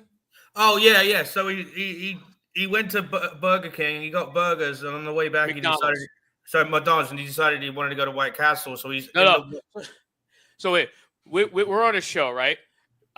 Me and Anthony drive up. Now, before we left, brought some food to my son. He was, it was a few years back, so he was a little young. I'm like, here, I'll get you some fucking nuggets and shit, before I get out of the house, because he can be picky sometimes. Yeah. We head up.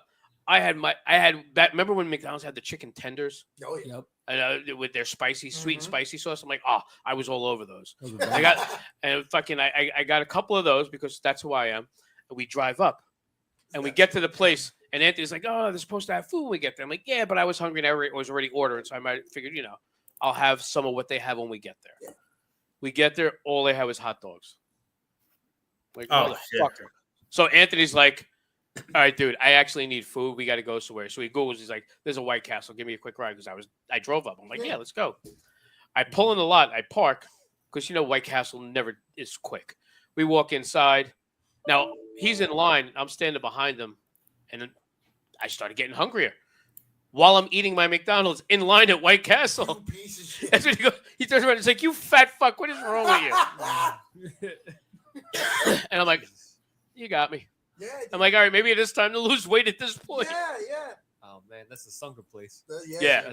That I hit it at that day. I'm like, oh, you got me. That's your call to Jesus moment. That's like, It was like, and like 6 months before that, I had somebody like, what the fuck happened to you? A girl I know, she's like, what the fuck happened to you? I'm like, oh, this is no good. I'm like, I could take one insult, but like even I'm like, all right, I get the comics are going to insult me, but like now I'm like, this isn't good. I'm like, I'm eating McDonald's at White Castle. That's bad. That is not good. Dude, I mean, listen, man, like, and that's like, I mean, that's kind of fat. Yeah, That's very that's for coming from the guy that was 450. Yeah, dude. Yeah, that's another reason I know hit a fucking wall. Like, all right, I didn't crash the dump truck, but it's my version of the crash of the dump truck. Yeah, that's pretty close. Eating McDonald's in the White Castle line is that's your dump truck, bro. Yeah, that's my dump truck story. That's your fucking dump truck story, bro.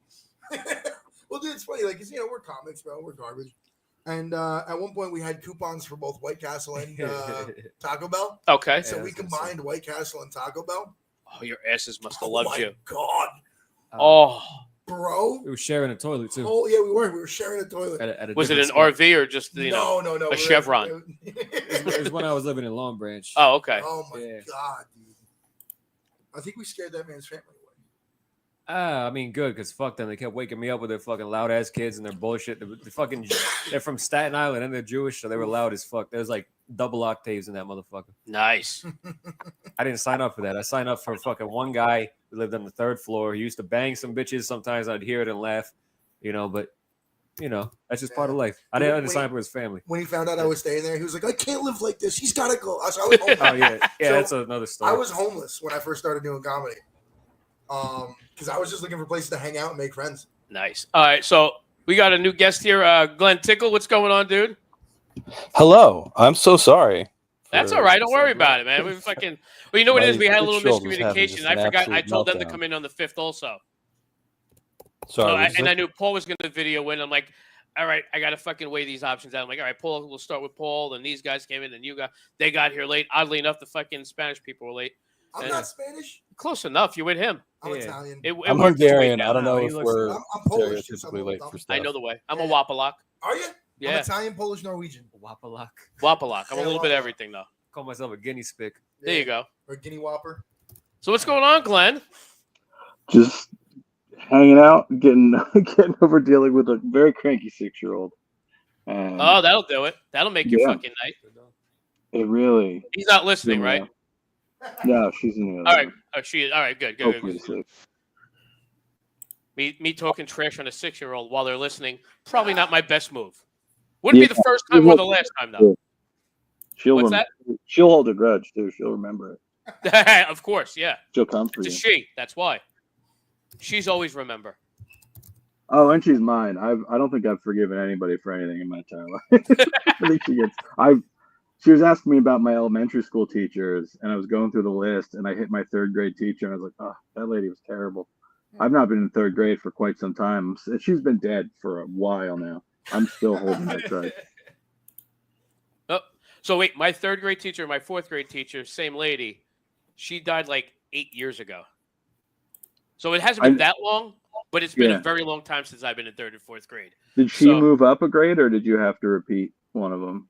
No, she moved up. She went from 3rd to 4th, and mine did the same. I didn't have. Yeah. She wasn't my main teacher in 4th grade, but she was, I think, science in one other class.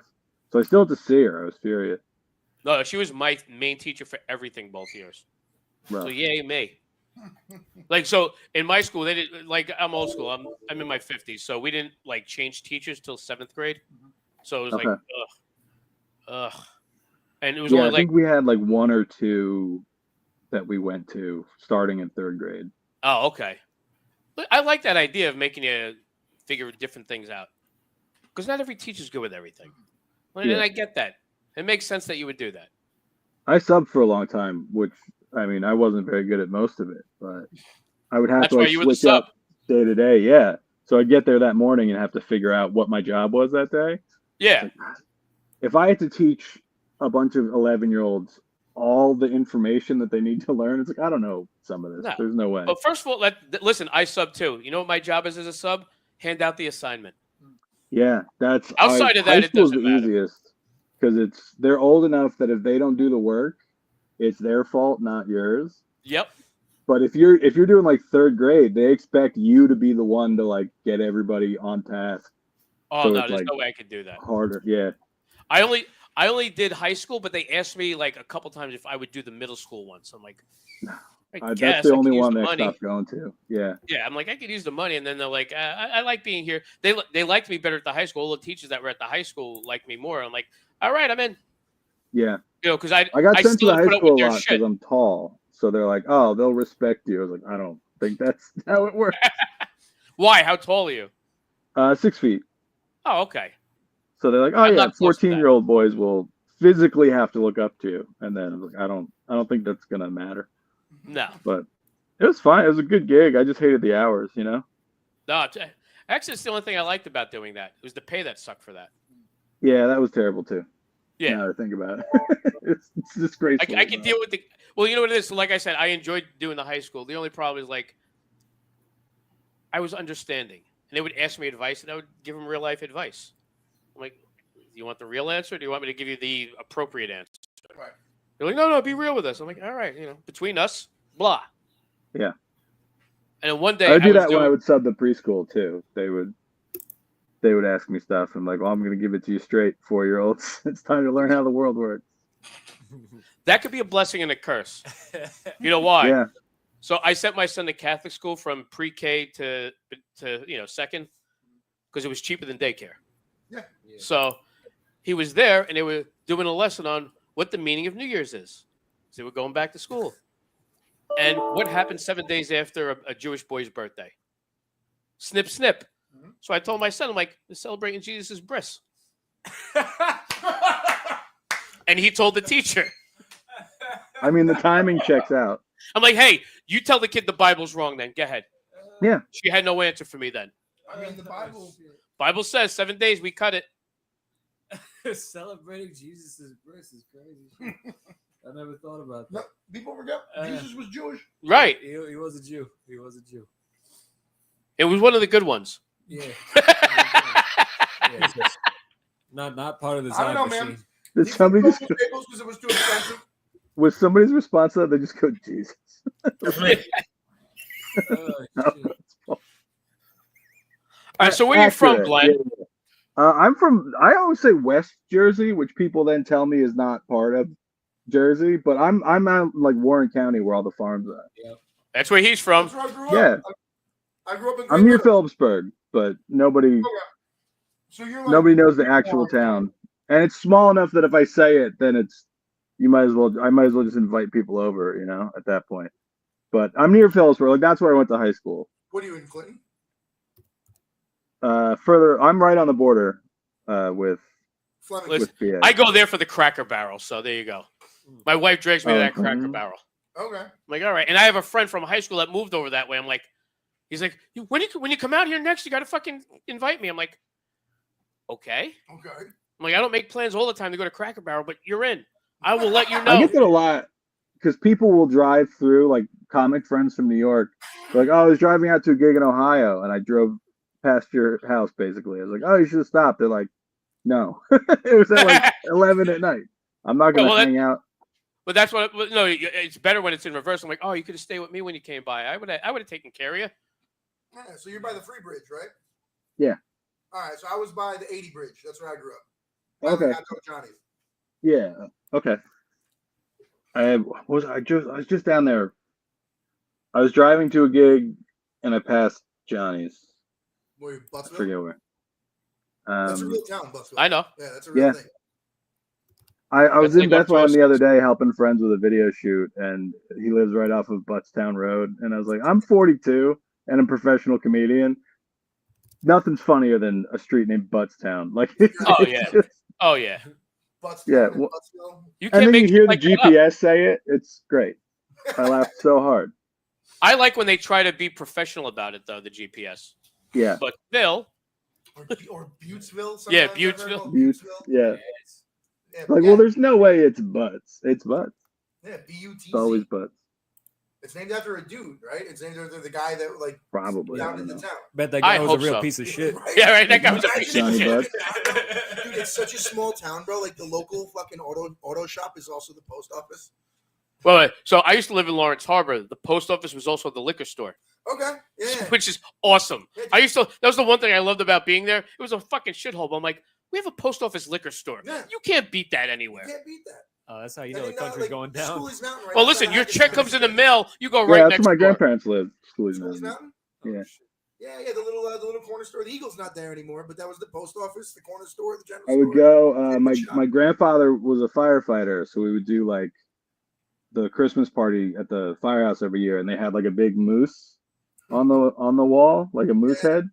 And then one of the first headshots that I took, I was it was my grandfather's funeral, and it was at that fire hall, and I took a picture of because I was all dressed up for the funeral. They had me give the eulogy because they're like, well, Glenn's a comedian. He talks in front of people all the time. And I was like, I'm dressed nice. There's a cool moose behind me. Somebody take my picture. And I was using that for like 2 years. And everyone's like, oh, cool moose. Did you shoot it? I was like, no, it's just. No. I thought it would look like funny. Yeah. I thought it would look funny if I stood under it.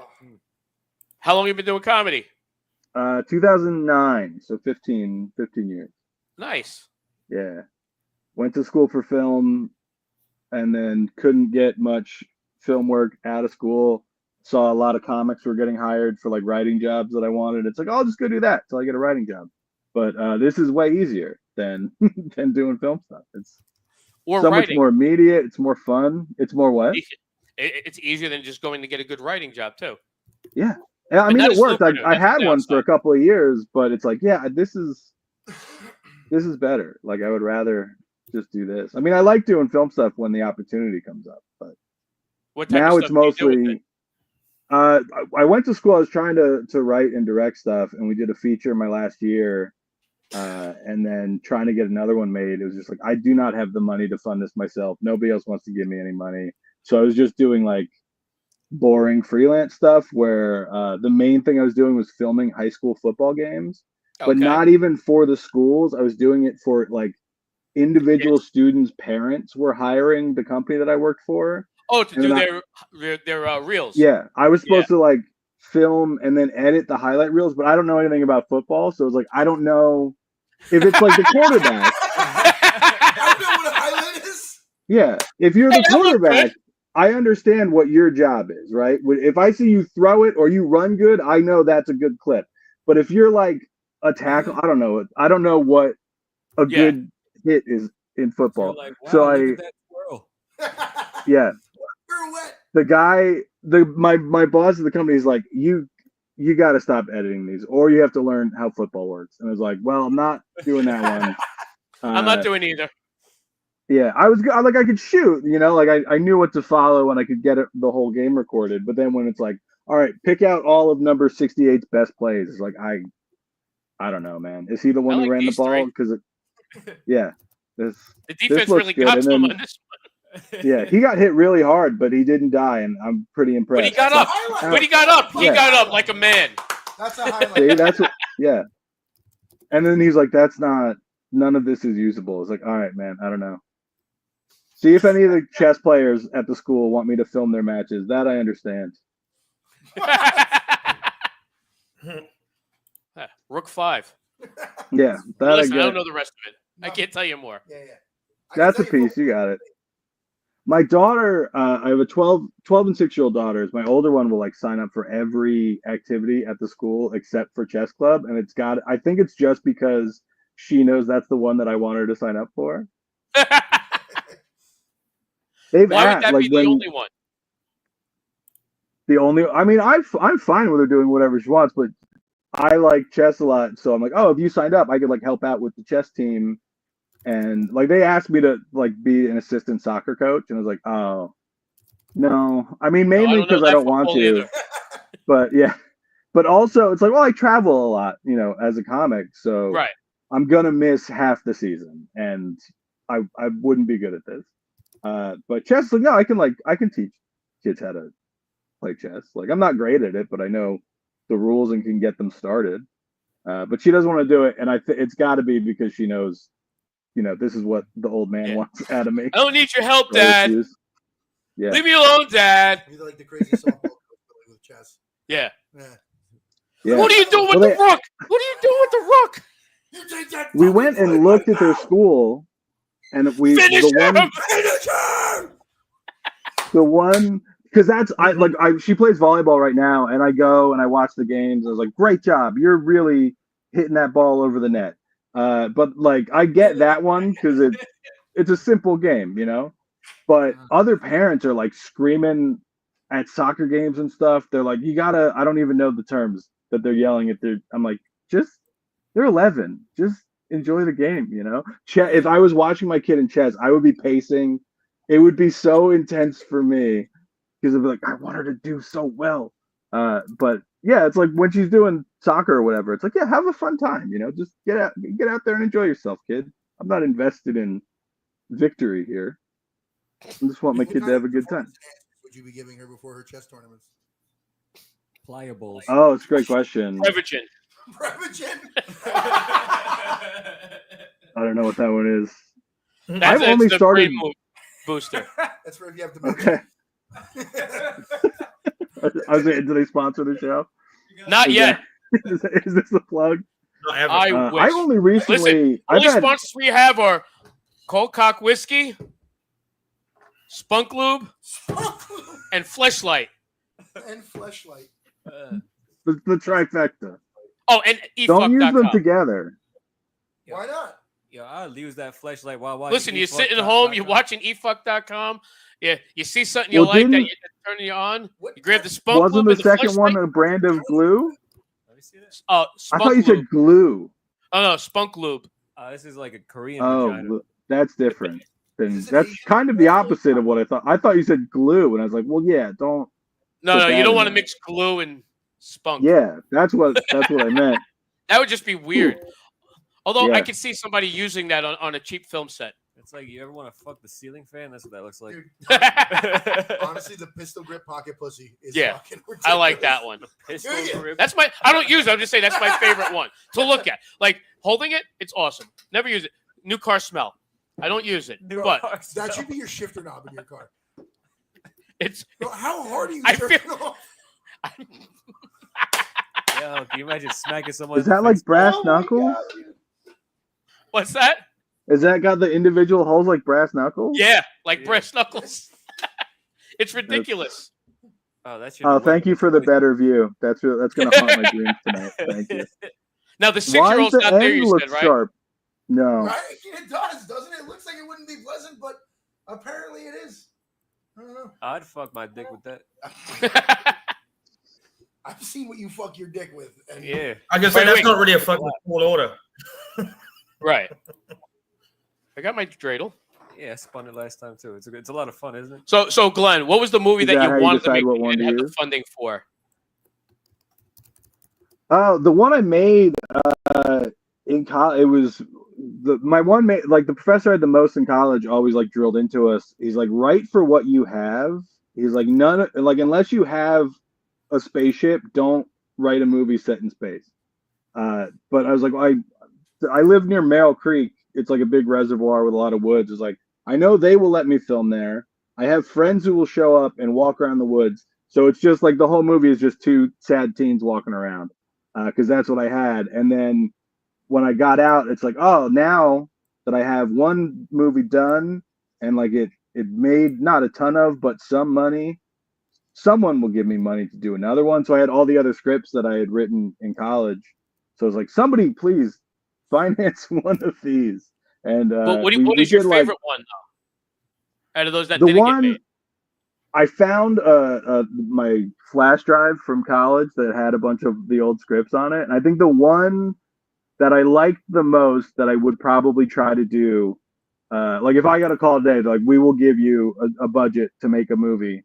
It would be basically a guy goes back in time to kick his own ass because he's like disappointed with how his life turned out. That's fucking awesome.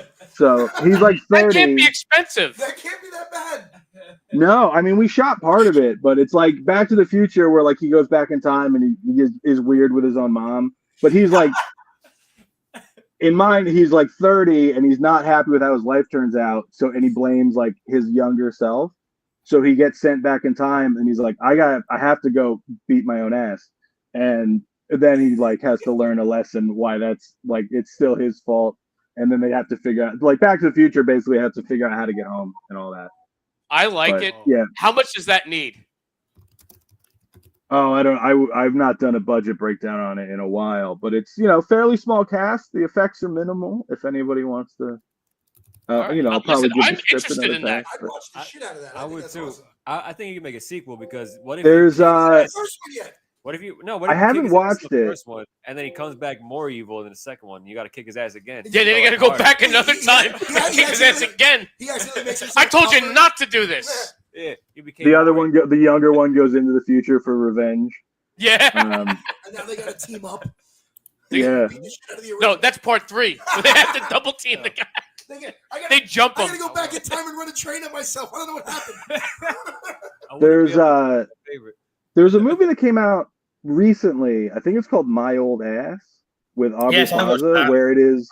I haven't seen it, but it's like apparently a similar idea where it's just like she goes back in time and is confronting her younger self. I don't think with the intention. I heard of that. Back in time, she just appears to talk to like this. They're sitting at a fire, and she just like appears, and you can't really tell if it's in her imagination. But she actually gives her a phone number, and somehow she can call her later in the movie. But she's not actually there doing anything. She's like, you don't want to have a relationship with your life's gonna be fucked up. But she wouldn't tell her why. And of course, the twist is the guy that she didn't want the girl to have a relationship with one dude. And then the reason that she didn't want it. Do you want me to tell you the reason why? Yes. Yeah. So the reason she's telling her not to have the relationship with him because that guy dies soon after. And it trashed her life because it wasn't even. It might have been that. I don't even know. By the way, Glenn, that was not. Paul does a joke about people dying of cancer, and he does a cheering thing. She wasn't the person who came back wasn't like walking around like Okay. running his flight. So so that's even less similar than I thought it was. Yeah, it's very basic. It's very basic. The interesting part was the phone call. That she could actually call and leave a message just once in a while, which was kind of weird. Yeah, because you couldn't figure out if she was just getting high and imagining this character, right? But then the big reveal is that sounds more like Drop Dead Fred than mine. Yeah, I haven't seen that in a while. Drop Dead Fred, the guy was there though. The guy was really there. He wasn't. He was. Well, isn't that she's trying to figure out if he is there or if she's crazy? Yeah. Isn't that like a big part? Right, it was like the figment of her imagination that was actually there. Yeah. I like the idea you guys are all throwing out. You go back to kick your ass for something, but I think it'd be funny, if 5 of you go back for all different reasons and just get really confusing. it just turns into like Endgame, and there's just 400 versions. You all go back and it's like, dude, we got to tie him up because he gets fucking drunk and angry. Here's a twist for you. So you're 18. You go back to kick your ass as a kid for something you did. But then you don't know, and then when you're like 40 at a high school reunion, one of your friends goes, "Do you remember that time you went back in the past to do this?" And you're like, "Oh my god, I ruined my own life. So now I have to go back and stop me going back to fuck my life up." You have to keep going back younger and younger. Just keep, until eventually you're fighting your dad before you were born. Yeah, exactly. Get off of her. You just got to keep going back. You actually help him pull out. You drag him out of the car at the drive-through where he's fucking your mom. Yeah. You just drag him out of the car and punch him in the face. And then another twist would be like in Back to the Future, you start banging your mom. Oh my god, that's the ultimate clone. That would be quite the twist. It's a movie about clones, but it's not really clones. Right. It's just all your own children of you by your mom. But technically the DNA is the same, so they all come out like hills have eyes. I'm trying to think. I think is it Futurama that does that, where like he's his own great grandpa or something? I watched that. Is it? Futurama that does that. Yeah. I think it's one of those. Yeah. Probably fuck his like grandmother or great grandmother. Great grandmother. Yeah, he goes back a couple generations. New episodes. They've never had a movie. Yeah, they did a new season recently, they did right? A new season, yeah. They've never had a movie. I haven't watched the new ones. Where you show up to help yourself, where you convince them that you're just a clone, but you're not. You're actually yourself coming back. Terminator. Terminator. Oh, yeah. But that was a clone, kind of. Well, it was a robot. Yeah. Cyborg. But I'm saying is, say you go back forward or back in time to help yourself, and then you meet yourself. But instead of saying I'm really you just say I'm a clone from the future, and the guy's, whatever. There's so many twists and possibilities. I think it would have to be. What is your code word to know that you're really your clone? Did you figure that one out yet? Your safe word that you use for that? Because I use the same one as I do in sex. Anti-disestablishmentarianism. You know what would be cool? If you hated your mom and you go back in time and the ultimate fuck you to her is to blow a load on her face in the back of the car. Starring No Filter Paul. I'm in. I would pay to see that. I'm in. Yeah. A lot of ways to go here, bro. In Paul's defense, he would actually do that. That's what I mean. Like, In Paul's defense, he's got a hot mom. No, she's not. Well, not now. She looked okay when she was way younger. Space, but calling her a cunt is fucking perfect. No, in England, that's affectionate. In England, you know that. Oh yeah, they love it over there. Yeah. So what if like later on in life though you're a trans woman, and then you go back to fuck yourself and you get laid way earlier, and then like it fucks your whole life up, and you're not trans anymore. Dude, your ancestry DNA would just be a little dot. Yeah. Then you gotta go back in time to fuck yourself. No, because you're doing it to yourself, so you were already born. It wouldn't be your ancestry that was different. Your fucking DNA would be in rewind, which is probably worse. It would be like your Tinder profile would go against itself. Can you imagine the amount of chromosomes you'd be missing? It'd be like the Bill and Ted thing of having to go back and wind your watch, but it's like, oh, you have to remember to do this. It's important later, and then it's just like a weird, horrible loop. Yeah. No, listen. If you don't masturbate and come by midnight, the whole world stops existing. You got a jacket by midnight, or else I've had a question I ask people. You'll be trapped Instead forever. of go back in time to beat yourself up, you go back in time to Beat fuck yourself off. Beat yourself off. No, but it ends up you got like fucking yourself in the ass, and you got to keep doing it until you get your future right. I've always asked a lot of people a question. If you could go back in time and only do one thing, would you tell the world about 9/11 so it never happens, or would you give yourself the winning stocks and the Bitcoin? Oh, winning stocks. Winning stocks, Yeah. But I'm going to do it like the day of 9/11, so that way when the market reopens and rallies, I'm ready to go. I think it would. I think I would have to say the stock thing, because if you go back to like 1999 and you start telling everybody 9/11 is going to happen, no one's going to believe me. You know. Right. I wouldn't be in a position to do anything about it. I would just I would just tell everybody, hey, get ready to be like pretty bummed out next September. Go to Aruba next September. Yeah, maybe get out of the city and then stay away, stay unplugged from everything. No, become just start Jewish. Going to therapy now, and then because then you'll have the baseline with your therapist by the time the event happens. No, they'll be able to talk you through it better. You open an office in the World Trade Center and you invite all the people you hate to a meeting that day. No, but you take out a lot of insurance on it, and you don't show up to work. Yeah. No, you invite all your friends to a meeting that day. Not your friends. He doesn't like his friends. That's why. At least I know what Paul has planned for me. Yeah, I know. Yeah. I will never accept any invite anywhere from Paul now. There you go. I think it's funny Let's go in this office building. Don't worry about why. Yeah, Glenn's running a G-rated. I was in high school in West Orange. I went to an all-boys Catholic high school. All right. And I saw that shit happen from my football fucking field, like the second play. I was at the job I have now, and I was driving up the turnpike, and I was running late for work. So the first plane hit. I should have left the house already. Fucking, my parents were like, "Did you see that a plane hit the Trade Center?" I'm like, "Yeah, they've been flying around the city and crashing all summer." And I just fucking took off. I thought nothing of it. And I get on the turnpike. I'm listening to Stern. All of a sudden, I hear, "Oh my God, another one!" And I turn around. And I'm like, "Ah!" Yeah, dude, that shit was wild. Yeah, I was a freshman in college, and I remember it was similar. Where it's like I heard there was a plane crash, and it's like, oh, terrible. Yeah, I just assumed it was one of those Cessnas. Same. Yeah, because there was one of those not that long before it. It was like two that summer. There was a plane crash. And it's like, that's, you feel bad, but it's like, you don't realize the scale of it until later that day. Right. But yeah, I did one semester at Seton Hall, and that was the one. I was at Seton Hall Prep. Oh yeah? Yeah, I was a freshman in high school. All of this explains a lot, doesn't it? Yeah. Bro, we grew up in the same place. Dude, are you real? Are you related to him? I'm from the future. I'm here to destroy Wait, did you go back in time to kick his ass? Son of a bitch! That's why you lost the weight. That's why I lost the weight. That was my wake-up call. Thank you. He saw me. He's like, I got to do something. I can't turn out like that. Yeah. If Glenn went back in time and kicked his ass, he'd just be some pudgy, sad, fat kid.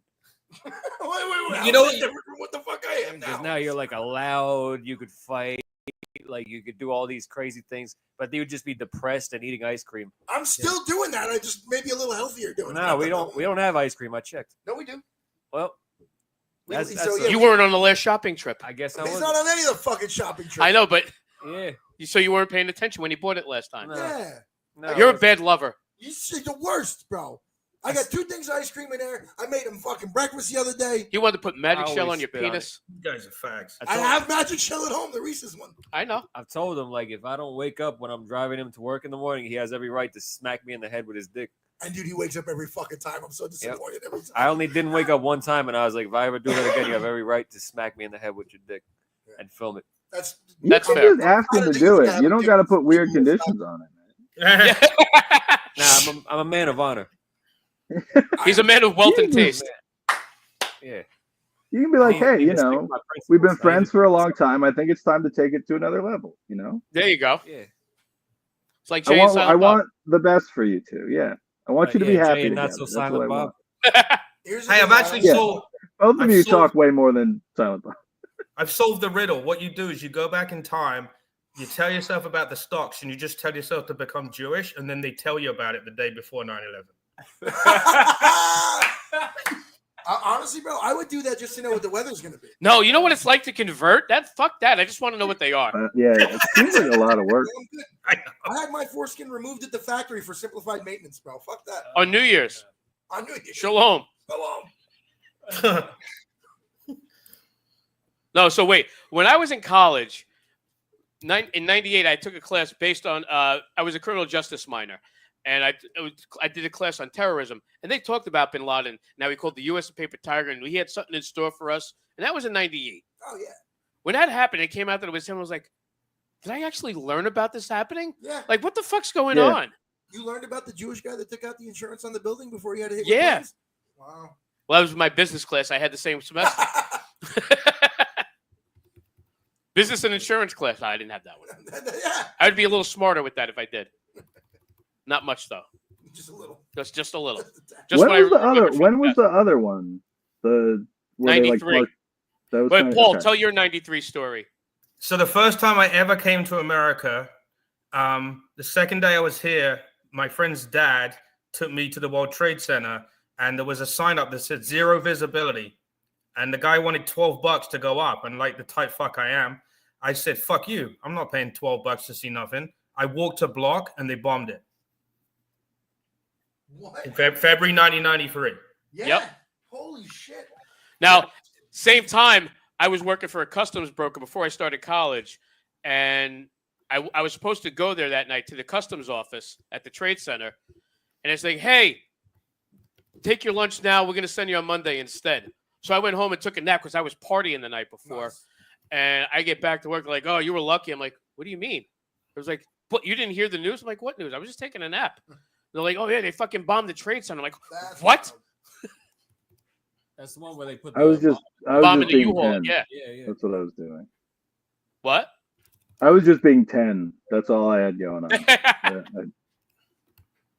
Yeah, I like remember hearing about it on the news. You were being yelled at by your chess coach. Yeah. If you were 10, you could have been in Hodge's basement that day. Not at that point. That's too old. I didn't have my own basement then. Yeah, it's double digits. I don't know. Also true. Yeah. Actually, I was born in '87, bro. I would have been right up your alley. Yeah. I would have been right up your alley. Yeah, in his basement. Oh, man. Dude, that's funny, bro. Like I said before, I went to an all-boys Catholic school, and I was never molested. That you remember. You know what? one time, dude. There's still time. Yeah. Is there? Is there? I'm very unmolestable now. I don't know about I that. don't still have that same boyish charm that I used to. Nah, he's testing for a molester. Yeah, but if you lose a few more teeth, somebody's going to want to gum her. Dude, I've got so much. And he may be drunk enough to want it. Maybe. Yeah. You Actually. can't possibly think in that relationship I'm sucking his dick. You get drunk enough and have to give him It's, a gummer, you know, it might happen. You got less teeth than me. That's all I'm saying. I do. Yeah.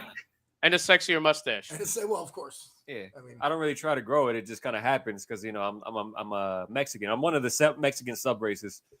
One of the Mexican sub races. Yeah, Mexican is a race according to black people. So I am a black people. Yeah, I am one of the Mexican sub races. You're a mestizo. Yeah, mestizo. Actually, yes. I know. Yes, correct. I'm a Melungeon. He's a mestizo. I'm a Melungeon. Yeah. And you're some type of mongrel Guinea Polak hybrid. I'm a mongrel Guinea Polak hybrid. You always forget the Norwegian. Well, no, that's why we include that, because with the Mongolians going through Poland, we got the mongrel races in there. We got everything. Yeah, the mongrels. We're very diverse today. We're very diverse today. Sure. And my beard is black, so that's. He was a good pirate. That's what the spirit of Cinco de Mayo is all about. The spirit of Cinco de Mayo. Cinco de Chizo. I love watching white people celebrate Cinco de Mayo. Oh, yeah. It's fucking hilarious. Like Canelo. Oh, wait, no, then he's Spanish. Never mind. Nah, he could do it. He can do it. And he could fight, too. Yeah, he can. Yeah. He's little, bro. He's a tiny dude. I mean, yeah, Mexican average. About like 5 foot to 5'7" at tallest.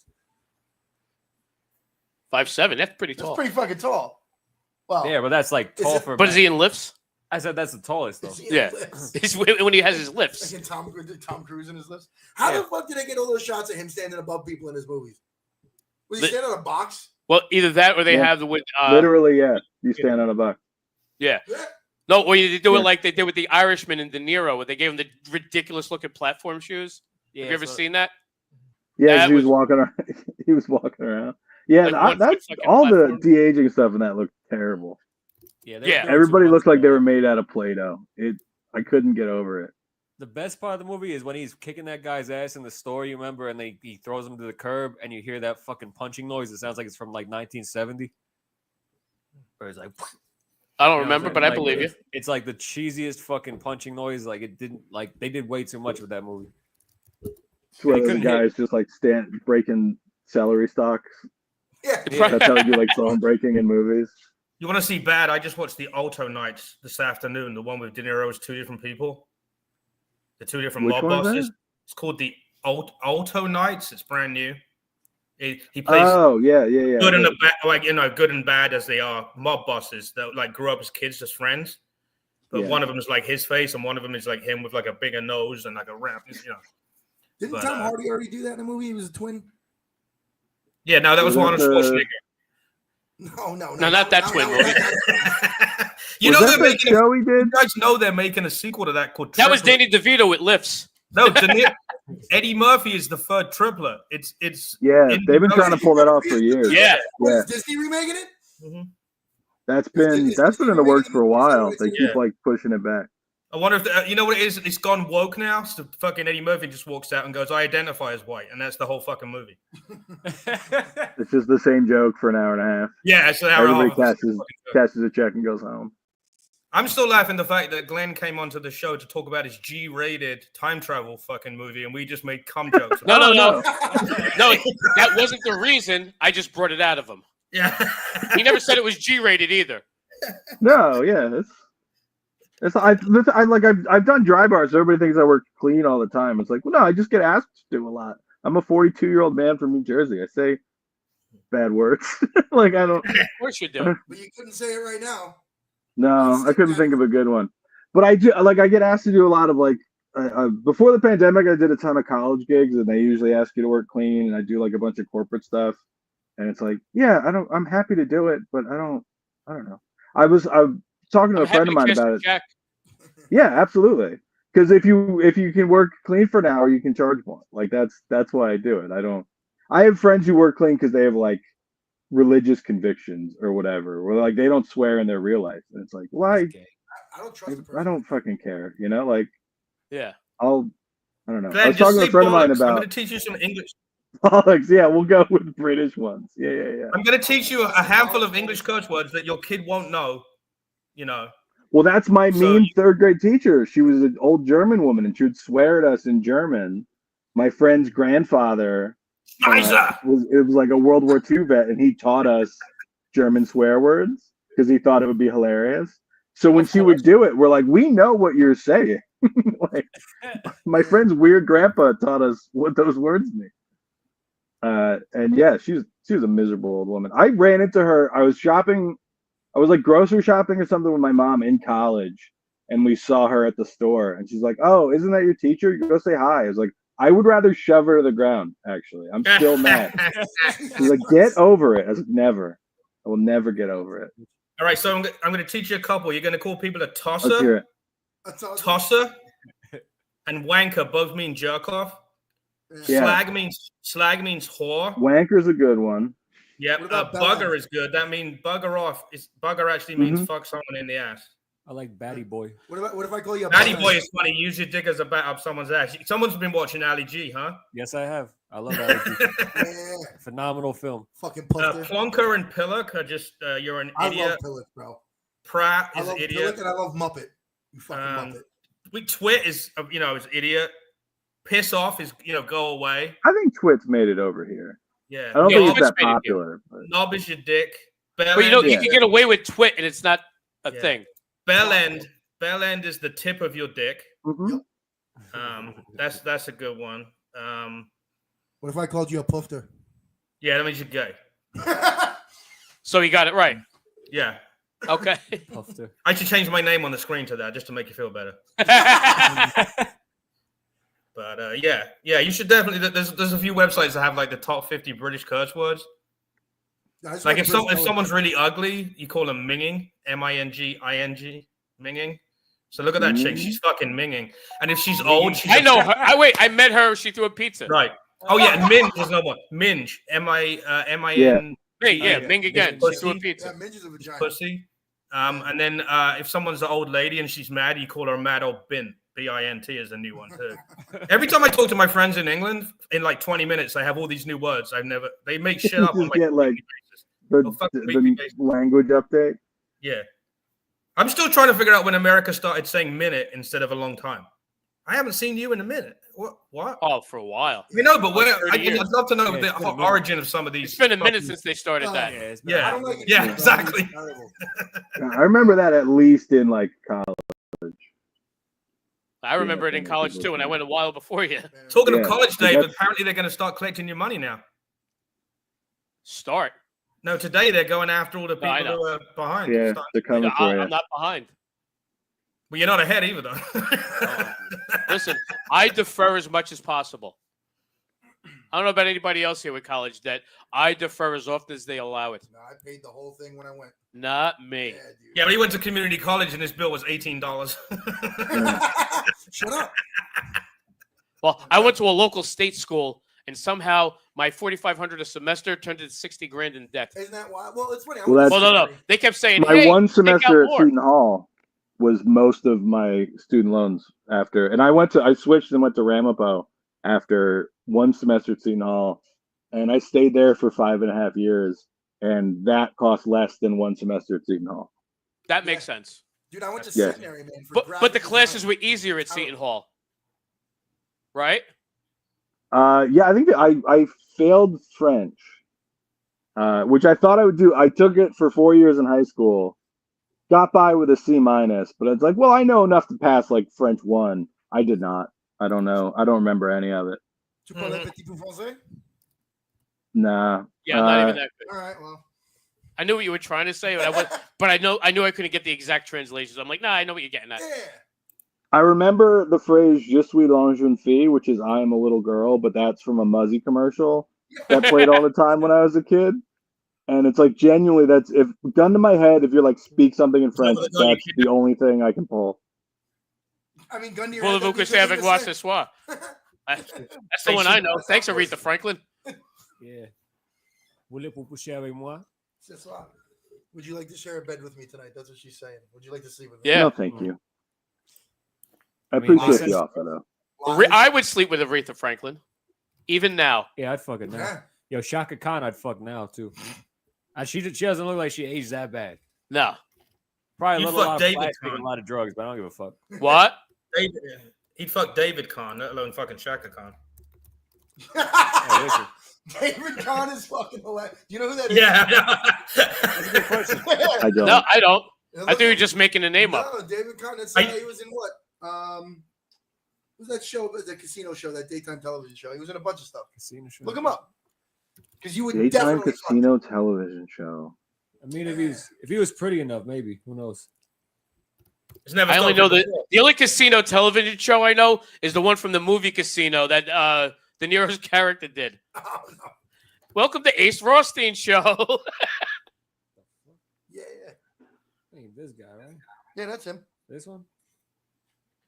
No, that's an executive. Yeah, it's an executive. Maybe right? look up an actor. There's a David Kahn that's a sports commentator. Is that the guy you're talking about? No, he does the casino show. I have no I don't know. idea. Maybe I'm wrong. I could be wrong. I've been wrong before. I have no idea. You got me on all name that. up. I definitely don't watch daytime TV, so I literally managed to pick a name that's someone. Paul just knows a guy named David Kahn. Yeah, exactly. There's a lot of David Kahn. I believe that more than anything. That's why I say, oh yeah, Paul just made a name up. The Good. first guy that came up is an American executive, and he's ugly enough for Sanchez to fuck for sure. Oh yeah. Yeah. Hey, listen, they're not all ugly. No, but 90, dude. Listen, no face is ugly when it's in the pillow. That's right. It's the 3-bag That's rule. right. That's right. No. Fucking axe. Yeah, you can fucking ask me all you want, bro. I've seen the girls you take. Yeah, well, I'm not gonna ask you anything else. Get the that's fuck out of here. fucking stupid. Oh god. Mm-hmm. You Haven't chose heard that that joke fucking recently. name. I didn't choose that name. It was given to me. No, Alex was the name given to you. No, Axe was the name given to me. Rebecca Weber said there were too many Alexes on the scene and wrote me down on the list as Axe. So my name is Axe now. So they had to ask you to come up next. Well, Yep. you know, Rebecca Yeah. Weber also gave me the name that stupid Mexican, and I'm not going by that, am I? But you should, Well, because it's far more descriptive than Nick. it's Cinco de Cheesy. Cinco de Cheesy might be the one that has to go Cinco with. de Cinco de Cheesy is Cheesy's, yeah. It's more of a party name. Yeah. If I thought you could count to Cinco, it'd be better though. Yeah. Yeah, you really think I can't count to Cinco? Yo, I mean, you're how about- stalling a how whole about- bunch. How about I hold my fucking? How about I hold your head down? Just So you kiss, count guys. single. Jesus. In what world do you think you could hold my Just head? lay it out. Right? I could Just try. make out already. Dude, I don't even have a neck. Where the fuck are you gonna put my head? Well, He doesn't have to hold Okay. your head down. You do it out of your own fucking choice. I'd have to. no, yeah, you do have a very thick ass head. It's a lot of work. Yeah, I wasn't gonna say anything, but I noticed it immediately. I was like, that is a girthy neck on that young we should Oh, roofie yeah. the guy, No, but it's not even everybody's neck, it's And just I, like- I got the bratwurst that sits across the back of my Yeah, head you when I go. look up like a real fucking ball. Oh, you got one of the looks like a hot dog bun if you're looking up. Yeah. I got the fucking neck kibasi, bro. Is that a Polish thing? Oh yeah, that's an Eastern European thing. The See, fucking Yeah. I always, hot dogs in the back of your head. I always say you could tell someone's ethnicity by the size and shape of their head. That's a I very But it's can't- very, way to be. I it is can't very see it, racist. but my dad's got like that bulge too, so I know I have one back Yeah, there. it's back there for sure. Yeah. If I cut like the back of my hair too short, I'm sure it stands out. But See, Mine is not embrace as pronounced as it was 85 pounds ago. I bet mine's not as pronounced as it was 150 pounds ago. Yeah, but it's still there, especially when I look at it. It's not as soft as it used to be, which is nice. You guys fucking arguing about who has the worst back fat? No, neck. Neck fat. Yeah, neck Oh, fat is okay. different. back of the head, Yours is so bad, Paul, it comes to the front. a little roll. That's why I grew the I fucking know. beard so you can't see my third chin. Don't get mad at me. It's glandular. It's glands and glandular. Nobody knows that. I'm just big boned it. So, Glenn, are you That's glad an the Ali kids G were reference. asleep? Nick. You should have got that. Nick, why didn't you Yeah. get my Ali G reference? Oh wait, which? Oh, it's glandular. Yeah. Yeah. Yep, I remember that one. Yep. I haven't That's watched that in a something. while. Me either. Well, that's We had that and, on like Beverly- we had the show on a lot in college for Ollie G, and I think I only watched the movie once. I've never the seen the TV movie. I've series seen the with show him a was- few times. The English That series was was actually hysterical. better, only because in America they edited all the people that you wouldn't have heard of out of it, but they did some really Yeah. good ones with people, other actors that you probably would know them now. Like back then you wouldn't know them, but now they're all everybody watches TV from everywhere. So Ricky they- Gervais. yeah, like and some British politicians that they fuck with, just like what's his name, Giuliani in the movie Borat. Theresa Yeah. May. Yeah, I like when he's trying to sell Trump the ice cream glove. yeah. He's like, he makes this. It takes like a fucking oven mitt, and he's like, this is what I call the ice cream glove. So when you're eating ice cream, it starts dripping down. Don't get all over your clothes. You wear the ice cream glove, and then Trump's like, why are you wasting my time? Who got me this interview? He's like, yeah, all right. Have a nice day. Hey, worth a shot. Yeah. You got to pitch that ice cream club, I mean, theoretically though, not a bad idea. I go back and listen to Trump, Opie, and Anthony a lot. Some of the shit they get into, there's some funny stuff there. Well, you got to find some of that for me. Stuff there. Oh yeah. But, I remember him on Stern, but not there. it's all on YouTube. You fucking just type in Trump, Opie, and Anthony on YouTube. So much good shit on YouTube. There really is. I can send you It's an archive of Just start going down that fucking rabbit hole, bro. Oh my god. Yeah, but I don't have one rabbit hole. That's the dude, problem. do you know what they did on YouTube recently? They audio. They did the text of all of the videos where you can actually search the text now within the videos. So I stuck my name in, because there's a lot of horrible shit with me on YouTube. But I stuck my name in, and I found like a ton of videos from O&A that I was in that I had totally forgotten or blanked out of my memory. Yeah, I saw. So if you guys were ever in, if you guys have seen any videos that you were in that you can't find, try searching your whole name on YouTube now, because it does the transcript search as well. It's pretty cool. Oh no, I don't want that. Yeah. I'll have to do that because there's like clips I was trying to find to send. If they said your name and the AI. Yeah. If the AI I'll have to look. did the translation probably, you can find all this shit now. It's fucking crazy. All that shit you thought that went away because some idiot put the wrong description. You're like, thank fuck, that's gone. It's like I know I was trying to find a movie I worked on in college. It was like, I can't find the clip of this anywhere, and I was looking for it the other day. I'll have to try. Yeah, try it. I didn't think to look on YouTube because it was before they would have ever put it up on there. Yeah, I had a video out on YouTube. My video was like me playing a video game, and the only comment was "fucking kill yourself" in all caps. And I immediately deleted it. Dude, that's every live stream of any fucking Call of Duty fucking game or any other game. Yeah. True. Dude, little kids shouting the N-word out. One video on YouTube, and it's me and my. No, wait, time out, Paul. You have lots of videos of you doing that. I know. The best video ever, and you can't play it on here. Some guy's doing a live stream, and he's walking into a gas station, and he has his live stream set that if you donate money, you can play sound effects.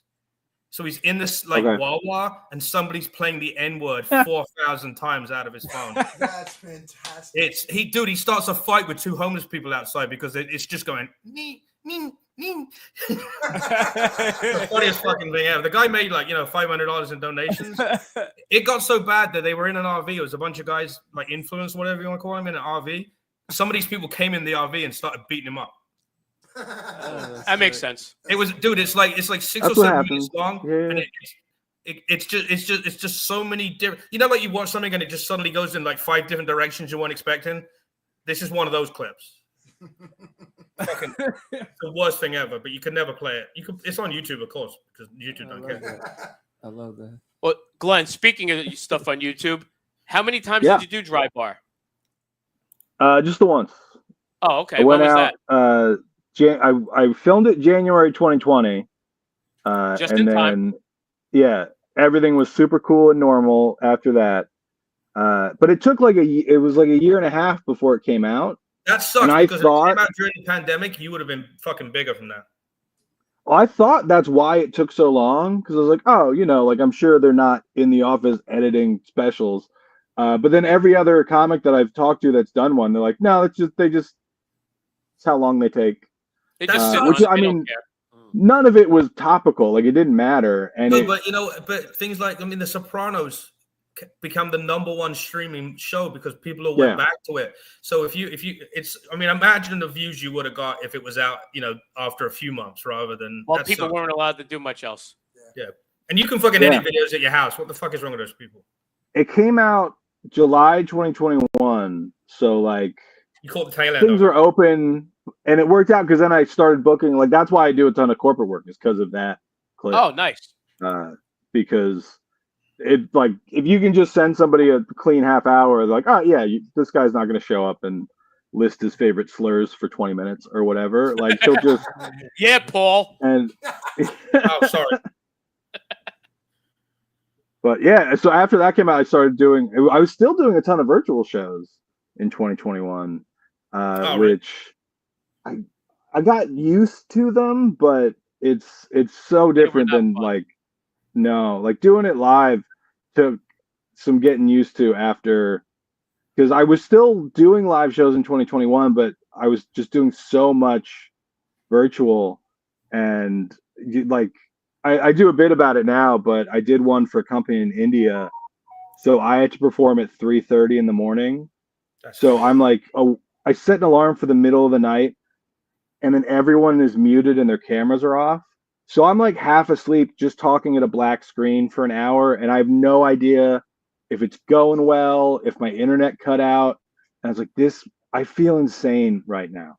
Yeah. But then they left like a very nice review with the guy who booked it for. It's like, I guess they had a wonderful time. That's I had no way of knowing. Have you ever done comedy? I'm sure you have, like a retirement center or one of them type places. Did one yesterday, yeah.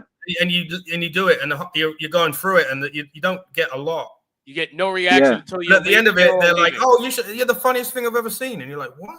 Well, yesterday was actually pretty good because it's like an over 55 community, not like a hospice care. But I did one. So last year or the year before, I had to go up to Canada to do like and they were still like pretty locked down. I had to like get swabbed before I went in. I brought a mask, but they made me use one of theirs because they didn't think mine was good enough. I'm trying to perform through the mask into like their shitty Mr. Microphone ass little audio setup. And they're like, we can't hear you. I was like, if I take this off, they're going to kick me out. And this microphone costs $4. So this is the best we got. Did you have a mic condom too or no? Oh, I don't remember. I remember using a bunch of them. God awful. I just think it's funny that they made you do a swab when we all know the old people are the ones spreading the fucking HIV and all that crazy shit around. Yeah, but they want that. Oh, no joke. It is like chlamydia is such a big problem in retirement homes. For retirement homes and koalas. Yep, the fastest demographic with STDs is the elderly. It has been for a long time, though. Yeah. But I did that one. I do a bit usually at the end where like I explain to the audience that I'm gonna make them yell a thing, and then I'm gonna like walk off, and then they're gonna like all go crazy, and I come back on to tell part 2 of the story. And I explained it all very clearly in the bit, and then when I go to film everybody yelling the thing, the woman who set it up, she's like, wait, before you do it, let me just like go over it with everybody so everybody knows what's about to happen. I was like, no, I just did that. It's like the first 3 minutes of the bit is me telling everybody, because it's so dumb. Like the more you explain it, it becomes so ridiculous. And she's like, right, but everyone here is in some stage of dementia. And I was like, you should have mentioned that. Remember like when we booked this a couple months ago? You could have brought it up then. That would have been, I still would have done the show, but I would have been more an hour. Yeah, and like the first 45 minutes, I'm getting no reaction of any kind. I'm just like sweating. I was like, do old people hate me? Is it Canadians that hate me? Like what about this? Because I'm fairly confident that I'm a good comedian. So I'm like, I don't think I'm the problem here. But I've gotten laughter before. Yeah, I've done this a lot, and people usually react to things that I say. And these people were just stone-faced at me the whole time. And then the woman's like, oh, yeah, everyone here has dementia. I was like, say that early. Like, the show's going to be over in 5 minutes. Tell me at least before I get up there. Yes. Because then if it's not going well, I'd be like, well, you know, everybody's got dementia, so we'll just get through the hour. I'll try my best to make sure everybody has a nice time. One lady did try to get me to go back to her room with her, which I thought was very nice. I politely declined, but she's like, yeah, if you want.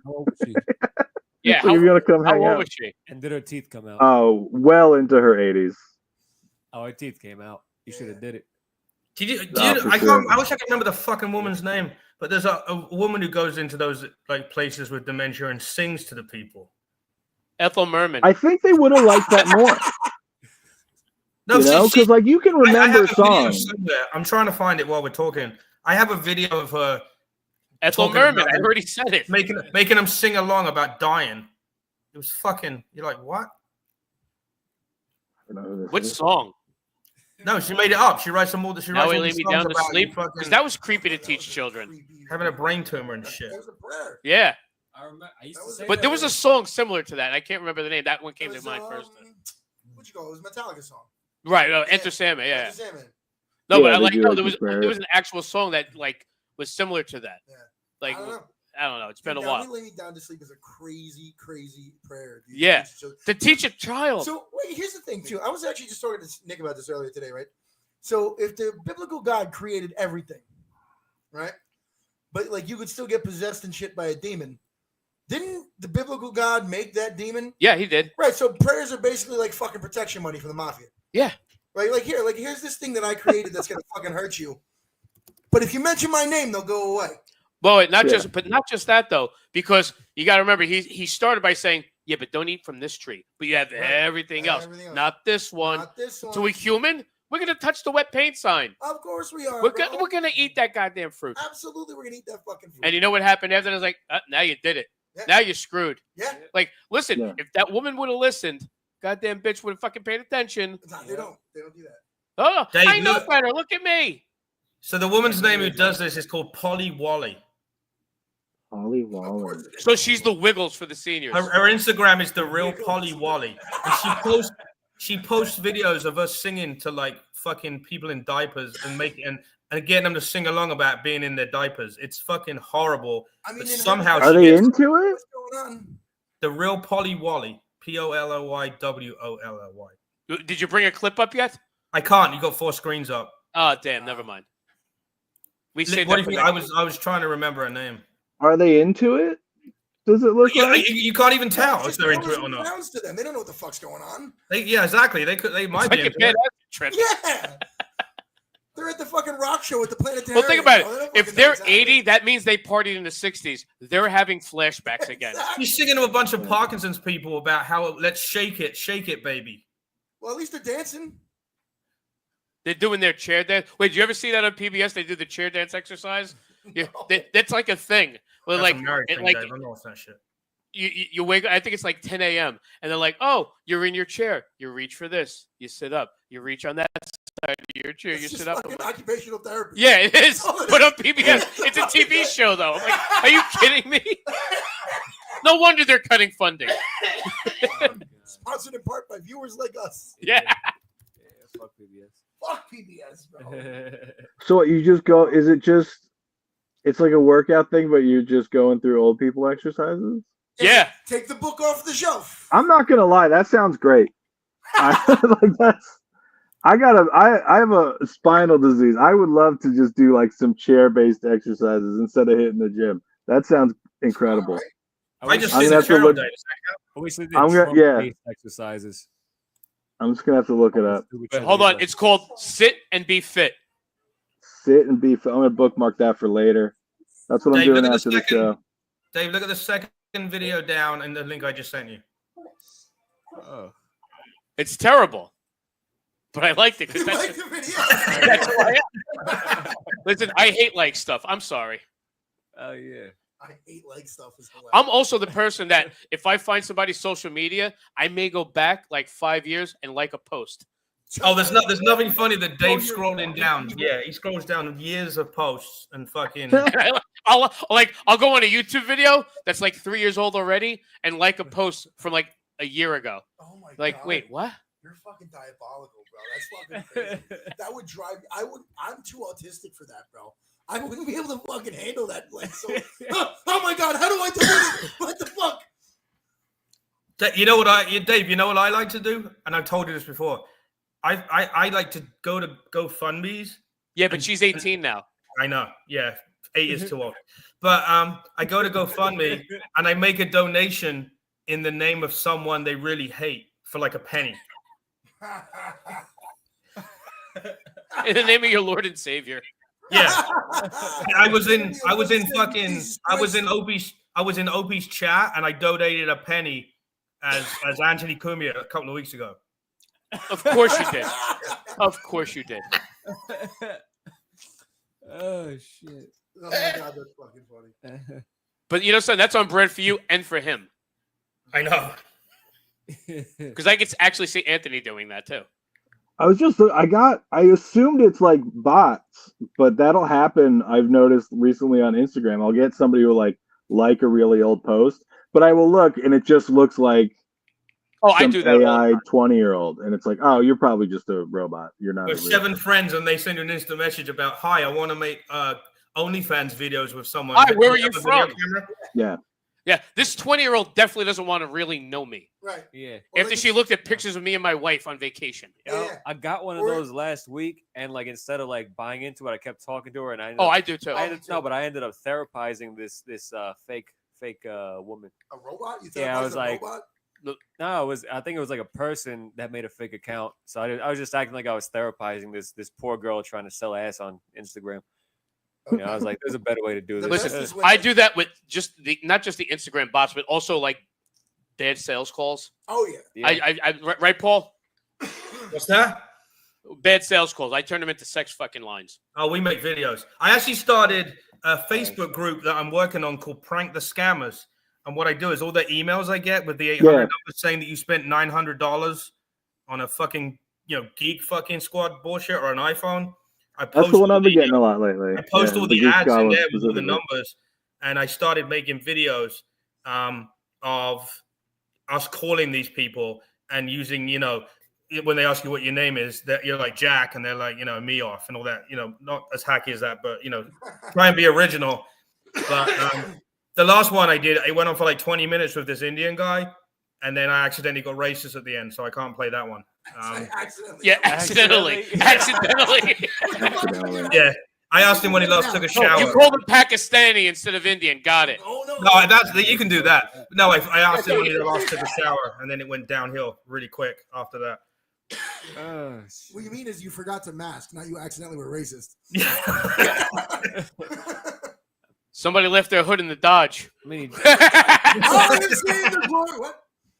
he just did what he does. Yeah. He's no filter Paul. Yeah. I just got this one today. You probably can't read it. It's some random chicks like. All I saw was this is You're in my Tupac. address book, but I can't remember. I'm Diana, and I wrote this is Tupac. Yeah. And then I wrote. She's like, I hope I'm not disturbing you. Your mama's in my address book, and I said send pics, and she sent me this picture, which I found on some other chick's Instagram. That makes sense. Mm-hmm. So I wrote, I love black chicks, talking about the dog instead of her. And then she stopped replying. Go figure. Usually my first response is like, hey, this is Tina. How are you? And I usually go, oh, from the anal scene? Yeah. me and Hodge do them in the car. When are we shooting sometimes. again? Dave, you remember we do them in the car? We talk to them normal for like 4 or 5 minutes. And then they go to talk to someone else, but they don't put you on hold. And Hodge just asks them what they're wearing, like in the middle of but then he pretends he never said it, like he has Tourette's. So this fucking Indian lady's like, what? And Hodge is like, yeah, how much is the car warranty? Yeah, what are you wearing? Yeah. Wait, what did you say? I'm like, how much is this? Bro, that's so fucking. You guys know Jonathan Justin, right? Nick, you know Jonathan Justin? Jonathan, yeah. I know him. Yeah, I know Jonathan The Justin. Indian kid, he's half Indian and half Pakistani, and he runs that mic. He did a special, whatever you want to call it, and I went on stage at his show, and I said I thought it was really cool that I didn't get one call about fucking auto warranty while all of his fucking family were at his comedy show. So that's cool. That kid, I feel bad for that kid. He's a race war waiting to happen because one of his parents is Pakistani and one of them is Indian. So Oh yeah. Yeah, you know that. Well, they're both Muslims, so it's okay. That's that basement room that he did it in? But Christians, I think. What's that? He filmed it in that basement room, right? Yeah.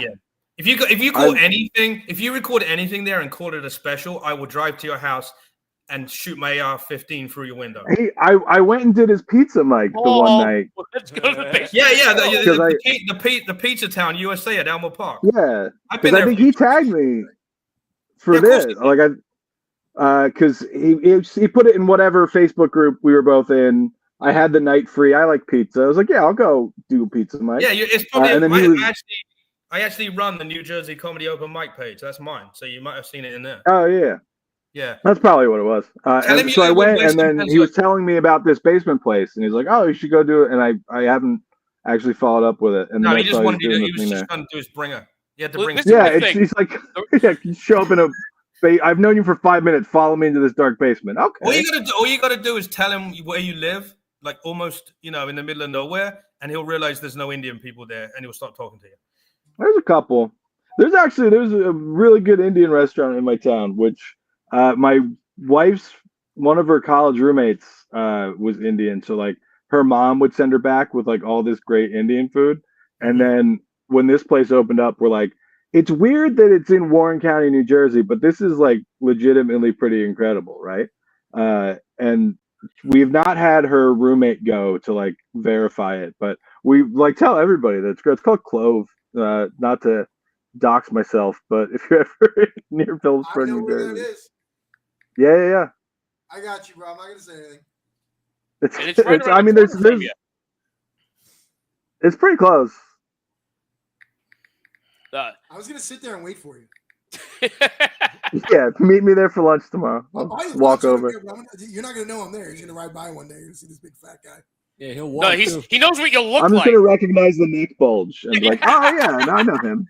You know the only reason you'll know that kid's in your town because your fucking kid won't come back from school. I'll get an alert on my phone. Yeah, you'll get a fucking alert saying your kid's in fucking Dallas. No, she's 6 now. Don't worry about it. Your kid's in fucking Dallas. What makes you think I take her to Dallas? You think he doesn't drive? Yeah, she'd be in fucking Long Branch, New Jersey, bro. That's where. Not going far. How do you get around Jersey without driving? Walked. Bro, and friends. He sucks off a guy called Nick Sanchez that has a car. Yeah. Dude, no. I tell him I'm going to suck him off because once I do that, he's done with the rides. But you get the blowjob first. Yeah, exactly. Thank you. Callback. Yes. Callback to my joke. By the way, he has a joke about that, and it hit so well Saturday night that like the headliner used it, and the host used it like right before he brought him up. I was the only one that didn't use it that night. I'm like, fuck it, it was killer. Yeah, he's like, oh yeah, when your wife promises a blowjob, you get that blowjob first. Yeah, you get your blowjob first. And then the fucking headliner said that to like 4 women in the crowd later on. It was fucking hilarious. He goes, you didn't get the blowjob. You know what? It's so fucked up you say that because I got my wife a new iPhone today and I didn't get the blowjob first. I didn't learn from my own fucking shit. It's your own joke, bud. Yeah, you gotta broke your own rule. You deserve it. Stick to your own rule. A man's got to live by a code, Paul. Yeah, you know? Exactly. You got to believe what you're saying. We live in a society with rules. You got to follow the goddamn rules. What's her number? I'm going to call her right now. I'm going to get this straightened out for you. 555. I'm going to sell her a car warranty while I'm in the process. Yeah, so you can't curse. He knows Jonathan. He's good with this. Doing an Indian accent to call my wife is okay, huh? Yeah, why not? Hey, listen, Jamaican ones will work with her too. Yeah, who else is gonna call her? Oh, dude, that's so funny. I'm Miss Cleo. Miss Cleo. This is Miss Cleo. You need some car insurance. Wait, she didn't have psychic powers? Oh, you mean she wasn't a real psychic who could tell the future? Oh my God! Wait, I don't believe you. What? There's a documentary. I think it's on Peacock. All about it. So, it's wild how many people she scammed. Oh, I believe it. I had a friend in college who would call her. Did you actually get constantly. scammed? No. If you realize she was just. But you realize she was just, when you watch the documentary, you'll learn she was just a hired actress. She wasn't like the one doing the scamming. She was getting just like Betty Crocker. She was doing it was a salary job for her to do that fucking shit. Yep. Yeah. Like, Betty Crocker was actually somebody they hired to be the face of a product. Yeah. And it's like, they're like, oh, and then they tried to out her, like the competition tried to out her. Yeah. Yeah, and everyone's like, oh, okay. Did you guys know that Pillsbury Doughboy is just a puppet? He's not like a real dough monster. He's just what? Elmo? The Pillsbury Doughboy. He's just a puppet. He's not a real. You know what's fucked up? That dough doesn't really come to light. Yeah. You know what's fucked up is his belly. I met the guy. I met the guy who created the Pillsbury Doughboy. A woman that I worked with in college. It was her husband, and he showed up. Yeah, he worked in advertising. He's like, oh yeah, I did that. I forget the other ones. I think the Pillsbury Doughboy was the one I was most impressed by. And he's like, oh yeah, he's like, I pitched that campaign, and like my agency put the all together. Not enough fingers, That's yeah. In the documentary, listen, he might have been a shop teacher. Call Me Miss That's Cleo. true. Call Me Miss Cleo on Max is the documentary. And I just want to know if Aunt Jemima got paid 3/5 of the amount of the other lady got. I think there's one about there was a typing game when I was a kid called Mavis Beacon Teaches Typing, but she's not a real lady. It's the same thing. They just like hired an actress to do the pictures and made up this character for her. So Paul, you're not S. Jeeves, right? I was actually right before the guy died. I was working on getting the guy that did the AOL voice on the podcast. But he died recently. The guy that goes, "You've got mail" on AOL. You remember that? Yeah, that guy. He died recently. It sucked. Wait, he made the movie? No, stupid. Well, who made the movie then? What was that? Was it Tom Hanks or fucking? Yeah. What's his name? Yeah. Elwood Edwards was his name. Was the guy that did the "You've Got Mail," and you could pay him to do other brothers, bro. You're wrong. What? Elwood is a Blues Brother, bro. He can't be the same guy. Yeah, because there's only one person on the planet called Axe. Yeah, he died a while ago. Yeah, exactly.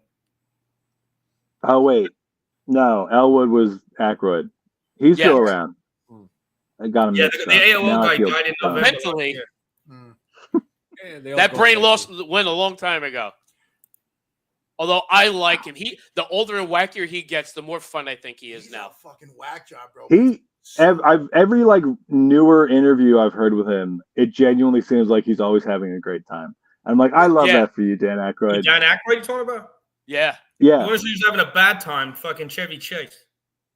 Yeah, I mean, he should. He's a terrible person. I hope he never has another good day in his life. He owns a farm up north, like above Westchester somewhere, I think. He should have fell off the horse instead of Christopher Reeve. That's all I'm saying. Oh, what a better world we would all be living in if that were the case. That's what I've heard. Yeah, he's a total prick. I don't like him. Yeah, he's a real prick. Dan Aykroyd's just weird, right? He just wants to like spend time ghost hunting and stuff. Like he's not and smoking weed, apparently. Yeah, and that's why every interview with him, people are like, "Oh, so like when you were on SNL," he's like, "Well, it really got in the way of my paranormal research." It's like, okay, Dan.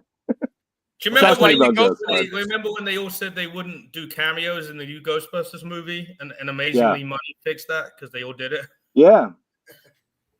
Well, I mean, I say stuff like that all the time, where it's like, "Oh, I wouldn't do that." I mean, I would for obviously a certain amount of money. But... $20 on Venmo, you're in. Yeah. Oh, all you have to do just ask nicely, and I'm there. You know. Yeah. And have my Venmo ready. Yeah. Get my Zelle ready. Oh, Dave, a different subject. What was the name of the person you said who had 4 tickets for the show next week? I wanted to tell you. Hold on a second. Because someone called Jennifer called for 7. Is that the same person? No. Hold on. Right. Wait, who the hell is that? Oh, somebody just sent me tickets to a comedy show. Not tickets, a flyer for a comedy show that doesn't do. Isn't comedy. that the worst? No. So I hate getting invited to comedy shows. You know, I'm not coming. Pretty much from college is like a club promoter. So some of his clubs do like a hip hop night, and it's usually somewhere in Patterson. There's places all over. And then every now and then he's like comedy show, and he sends that to me now. He learned to only send me comedy shows now because he thinks that's what I want to see. At least he's curating it a little bit, and it's not just. I have people that. You know what's interesting? Will just send me invites to every dumb event in their life. As a comedian, I probably want to see flyers for shit that ain't comedy that I can do on my off time. You know what I mean? Yeah. The dumbest thing people do on Facebook is they post flyers in like the local comedy groups. That's just comedians. Maybe once in a while you'll get like a low-level comic that just wants to come and support, which is cool. You know, I mean, me and Dave and our circle of people, like the guys that are around with him, you know, we'll support each other. But we're not going to some douchebag's fucking show that won't book us. I mean, that's the bottom line. Absolutely. It is insane behavior. Yeah. Which obviously I don't go to many comedy shows. Time to just show up. Yeah. Rarely. You know, like, and I'm in Facebook groups for like cities all over that I don't live anywhere near. That's like, I did a show in Denver once, and it's like, I joined the group because I was meeting people and like adding shows on the trip. And now it's like, well, I could leave it, but then if I go do another show in Denver, I just have to join it again. So then I just see the same thing. People are like posting flyers. It's like, I live time zones away from you. I'm not coming. You know what I do though is I do thumbs up every flyer with. I have a list of people. Like I've done New Orleans, I've done Vegas, I've done Rhode Island, and a few others. And the people that I did stuff with, or the people I want to connect with in the future, I do thumbs up their flyers just so they see my name pop up once in a while. And then when I ask them, it's good networking, So sometimes it's worth it. But isn't it the stupidest thing that I think, Glenn, that if you're in these groups, they're posting promotions for comedy for other comedians? Yeah, that's what I'm saying. It's counterproductive. We're the least likely to come to your comedy show. Yeah, we don't. And we the don't most want to be angry that we're not on that show. Yeah. If I have the night free and I can get there, ask me to do a spot. I'm not buying a ticket. What are you talking about? Yeah, it would be more logical to post begs for bringers in there than even posters. But even that, I wouldn't do that either, but I would understand it, Right. The thing that at least a few of the places that we've worked at, the comedy clubs, they don't make comics pay to get in, But you have to be of a certain level, you know what I mean? Some fucking open mic is not getting for free. But if I post a flyer in a group, I'll be like, any of the comics want a discount or a complimentary ticket, then that's different. Right. You're offering something. You're not. I'm just... like, hey, I'm doing a show. I can't give it to you for free because I have to pay the other comics. But I can give you like a 20% coupon if you want to come see these guys that are obviously better than you because they're higher, the headliners, whatever. So, because that's always nice to tell people, Paul. Yeah. Listen, hey, you dumb idiot, please, babies. If you want to be real con. Yeah, exactly. That conversation has happened quite a lot in the car, especially in the car on the way to fucking Bumblefuck, Pennsylvania or somewhere. All right. Well, we don't have to talk about Blair like that. I know. Really? Like headliners that go to the shittiest open mics that even we won't go to. So that not mentioning any names. John Hollywood. That's how you've made it in comedy where you go to an open mic that has one person there. And they throw something at you. Yeah, and a black guy in the crowd threatens you. I will do if I'm on the road somewhere and I have an off night. I will try to find an open mic and go, and then regret it immediately. The second I get there. Well, what am I? As a headliner, would you go to 6 open mics within 3 miles of your house every week? No. That's what I'm saying. I'll go to one. I agreed to host a local one for a 3-month stint to help a friend out recently. And the second I told her I would do it, I was like, oh, I shouldn't have said that. And I was such a little piss baby about it. It was only every other week too. It wasn't even every week. Yeah. I would just complain about being there every time. And it's I'm Glenn, you're a host, and you're really lucky to have me. I've complained at open mic. Anytime I see a comic go up at an open mic and they're like, oh, I don't know what I'm going to talk about. Why am I even here? Stay home. You don't have to. No one's making you do that. Show up to work on your stuff or just stay home. If you're just complaining, and I've lost. There was one night at a mic years ago where 4 guys all drove down to Bethlehem, Pennsylvania from Scranton. So it's a little over an hour. And they were complaining about this trip and how there weren't enough people at the mic and people weren't laughing hard enough at their jokes and they didn't know what they wanted to talk about. And I just when I got up, I just lost it on them. I was like, no one's making you drive to Bethlehem to do your hacky shit at this. You can just stay home and do it there. And then I ended up doing the same thing. But the difference was I was getting paid to be there as the host. So it's I'm here because I'm contractually obligated. Right. And no one, there's no benefit for this for you guys. Just if no one came, I could leave early. It would be great. Because I'm getting paid either way. Yeah. Perfect. I don't mind hosting. It's just I don't know. Anytime I agree to be somewhere at a specific time, I regret it. Is a big thing. It's I don't want to do this thing that I asked to do and was excited about. But back when I was new, I went to a mic in Garfield, New Jersey, whatever. And they hate Mondays there. Yeah, exactly. That's true. Exactly. Great lasagna though. Great lasagna, but they hate Mondays. But true story. We were going to it for a year or two. We were going, and the host got committed to a facility. Into a facility. Yeah, it's like facility. From the mic or before it? No, During, it was probably. a random Like night during during, the week was it? after. Yeah. No, he got committed. So somehow me and Hodge became hosts, and the kid He thought asked us. that we were hosting it for 2 weeks, but he was committed for about 11 months. It's like, yeah, but you quite only the did run. Till this day, he's ungrateful because he thinks we only did it for 2 weeks. And then we visit him in the nut house, and while me and Dave were talking to him, he started doing crowd work to the next table to the other families. He started doing crowd work. By the way, that was his best bit ever. That was I'm not gonna lie, that's pretty funny. Like that's. You know what's really funny? He looks a little bit like you. Okay. So he's incredibly Not now. handsome. I got it. You look like he did years ago. He gained a ton of weight. He does quit. not look that good now. His girlfriend. So have I. I mean, you guys are just getting me shoulders up. Is that horrible buzzing sound coming through on the mic? No. Okay. His girlfriend made him quit comedy because everybody kept saying that the girl he was bringing with him was his mom. They thought it was his mother. They're like, "Hey, Jonesy's here with his mom." It got so bad that she told him it's comedy or her. And then she was huge, and he wasn't even fat. But now she's fattening him up. Like he looks like he's gonna have a heart attack she's tomorrow. a feeder.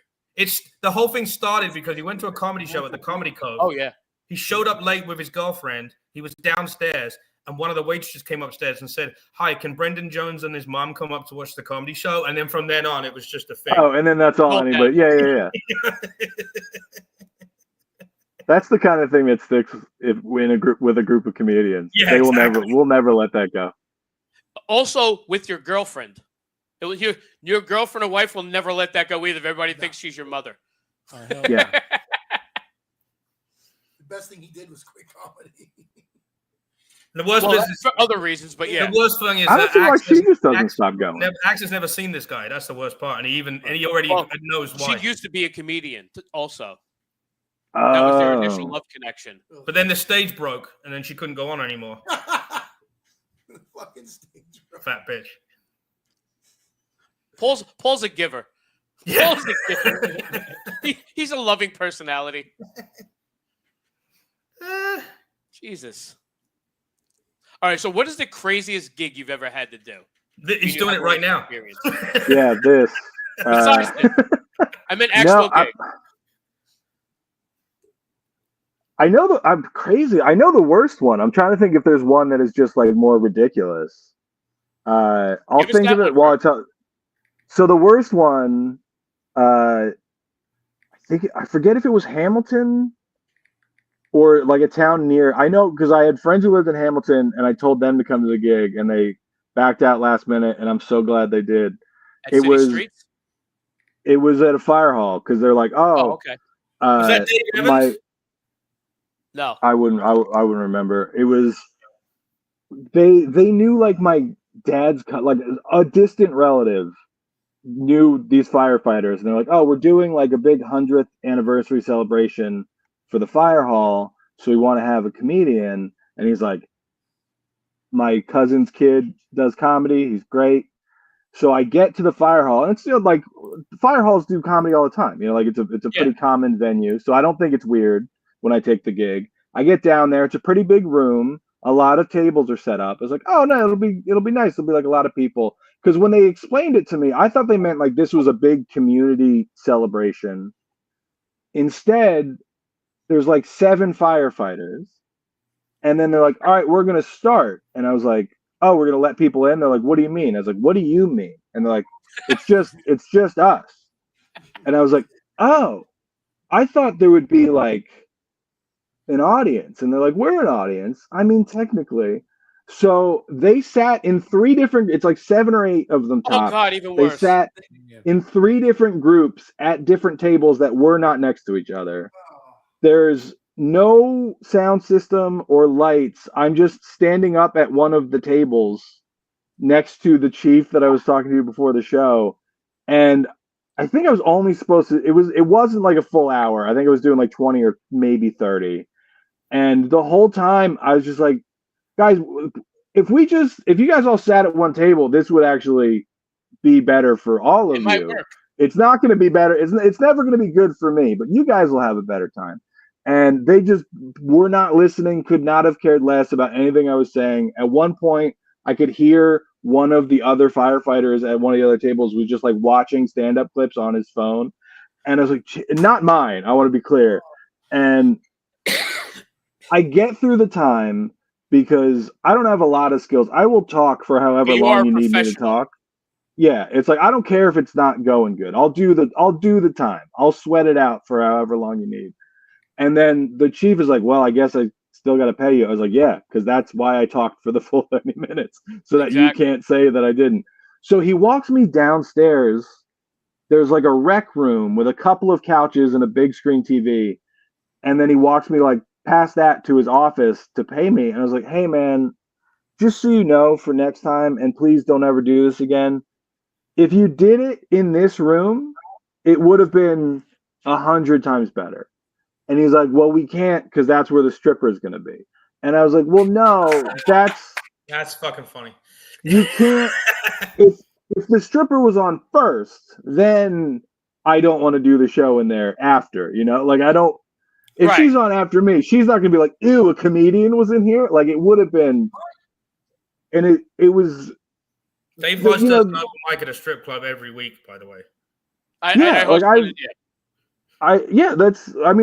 Lenny Bruce like famously worked a strip club regularly. And it's like, they do shows. And that was the word, because it's like you were told like it's never the audience's fault.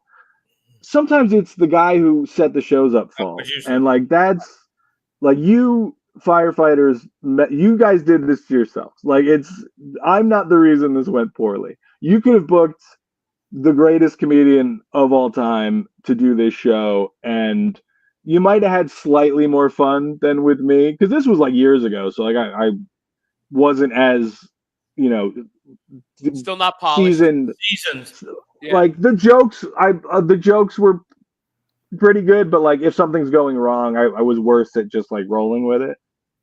But even now, like if I would take that gig again, but it's like we're not having a raucous time. Oh, I'd do that gig all over again.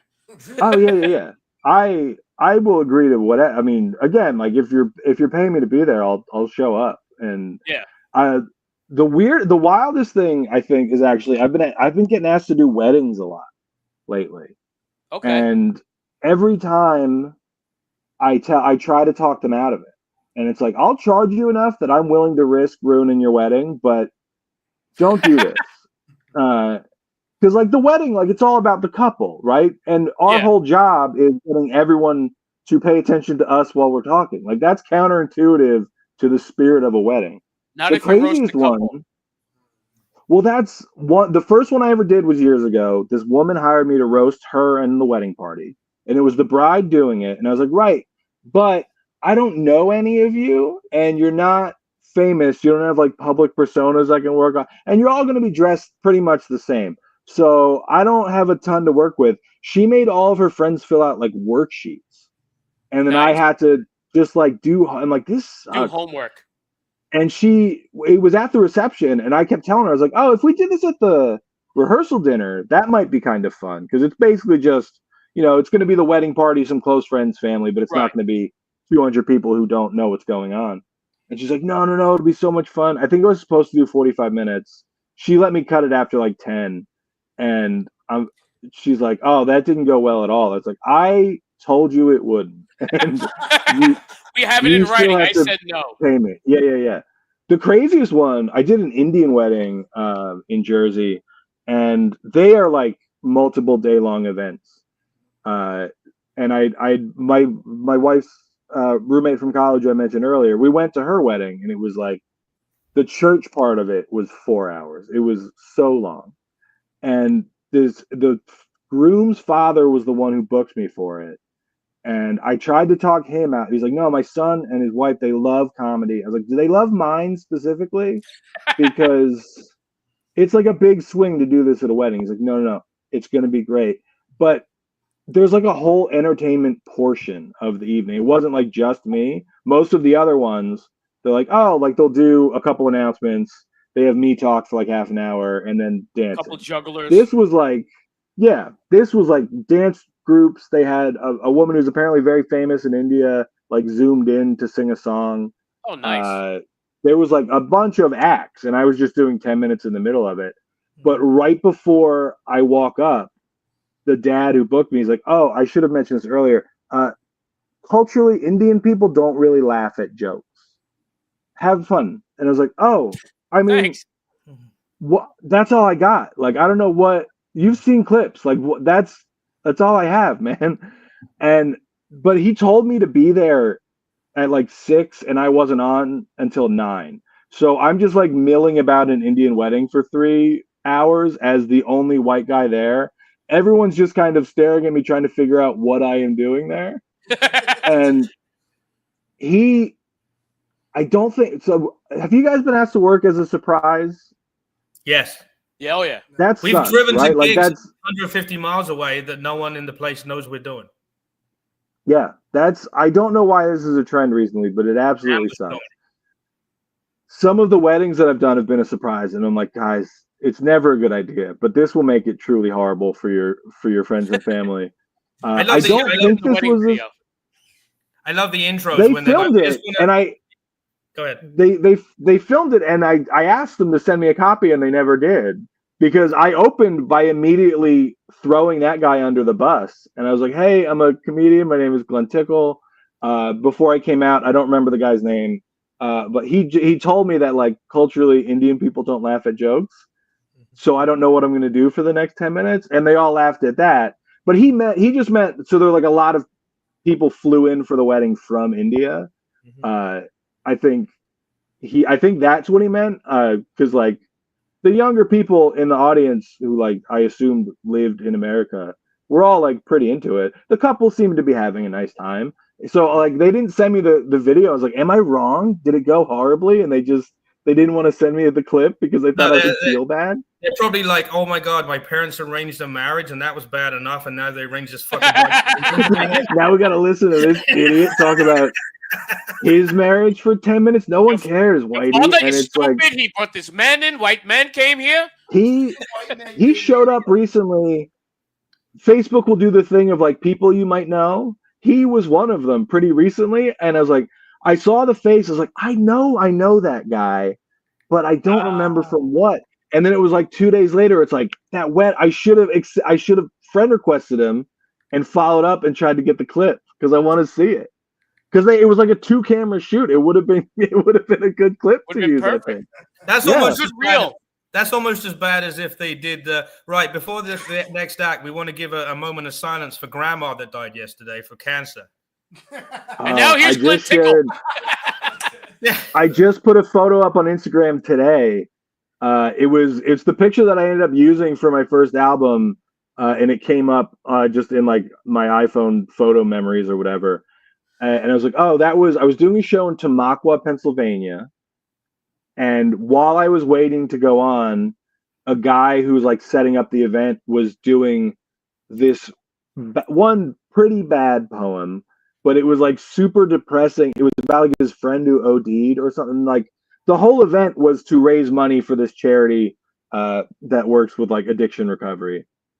And he's like, it was me, my friends Jason Brown and Liz Russo we were the 3 acts on the show. And we're talking to this guy backstage, and he's like, hey, I think I might open up with a poem. And we're all like, oh, actually, don't do that. What if you closed with a poem? Because that won't ruin the comedy. And he's like, no, like, it'll be fine. It's not a bummer or anything. And we're all like, I mean, this is your event. We can't tell you not to do it. We're pretty sure it'll go better if you do it after the show. He's like, no, I'm going to do it before I bring you up. And we're all like, bud, like, trust us as professional comedians. Poetry comes last. And he's like, all right. But then he went up and did it anyway. So I took a picture of myself making a weird face in the mirror while I'm listening to this guy describe the death of his friend before I have to go do jokes about my dumb name or whatever. And it's just like, Jesus Christ. That's the perfect album cover. Yeah. I was looking back at the picture because I needed like a cover. I was like, I do kind of like that picture.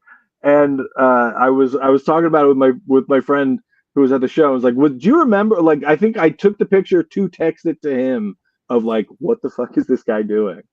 I did another firefighter show where the show went well, but how they brought me up was truly insane because it was like their annual dinner, and before the comedy, they did a slideshow of photos from all the fire calls they went on that year. So just burned down houses, car accidents, and it was all set to Smash Mouth's All Star, the song from Shrek. But the absolute most insane thing was the video was longer than the song, so they just played it twice.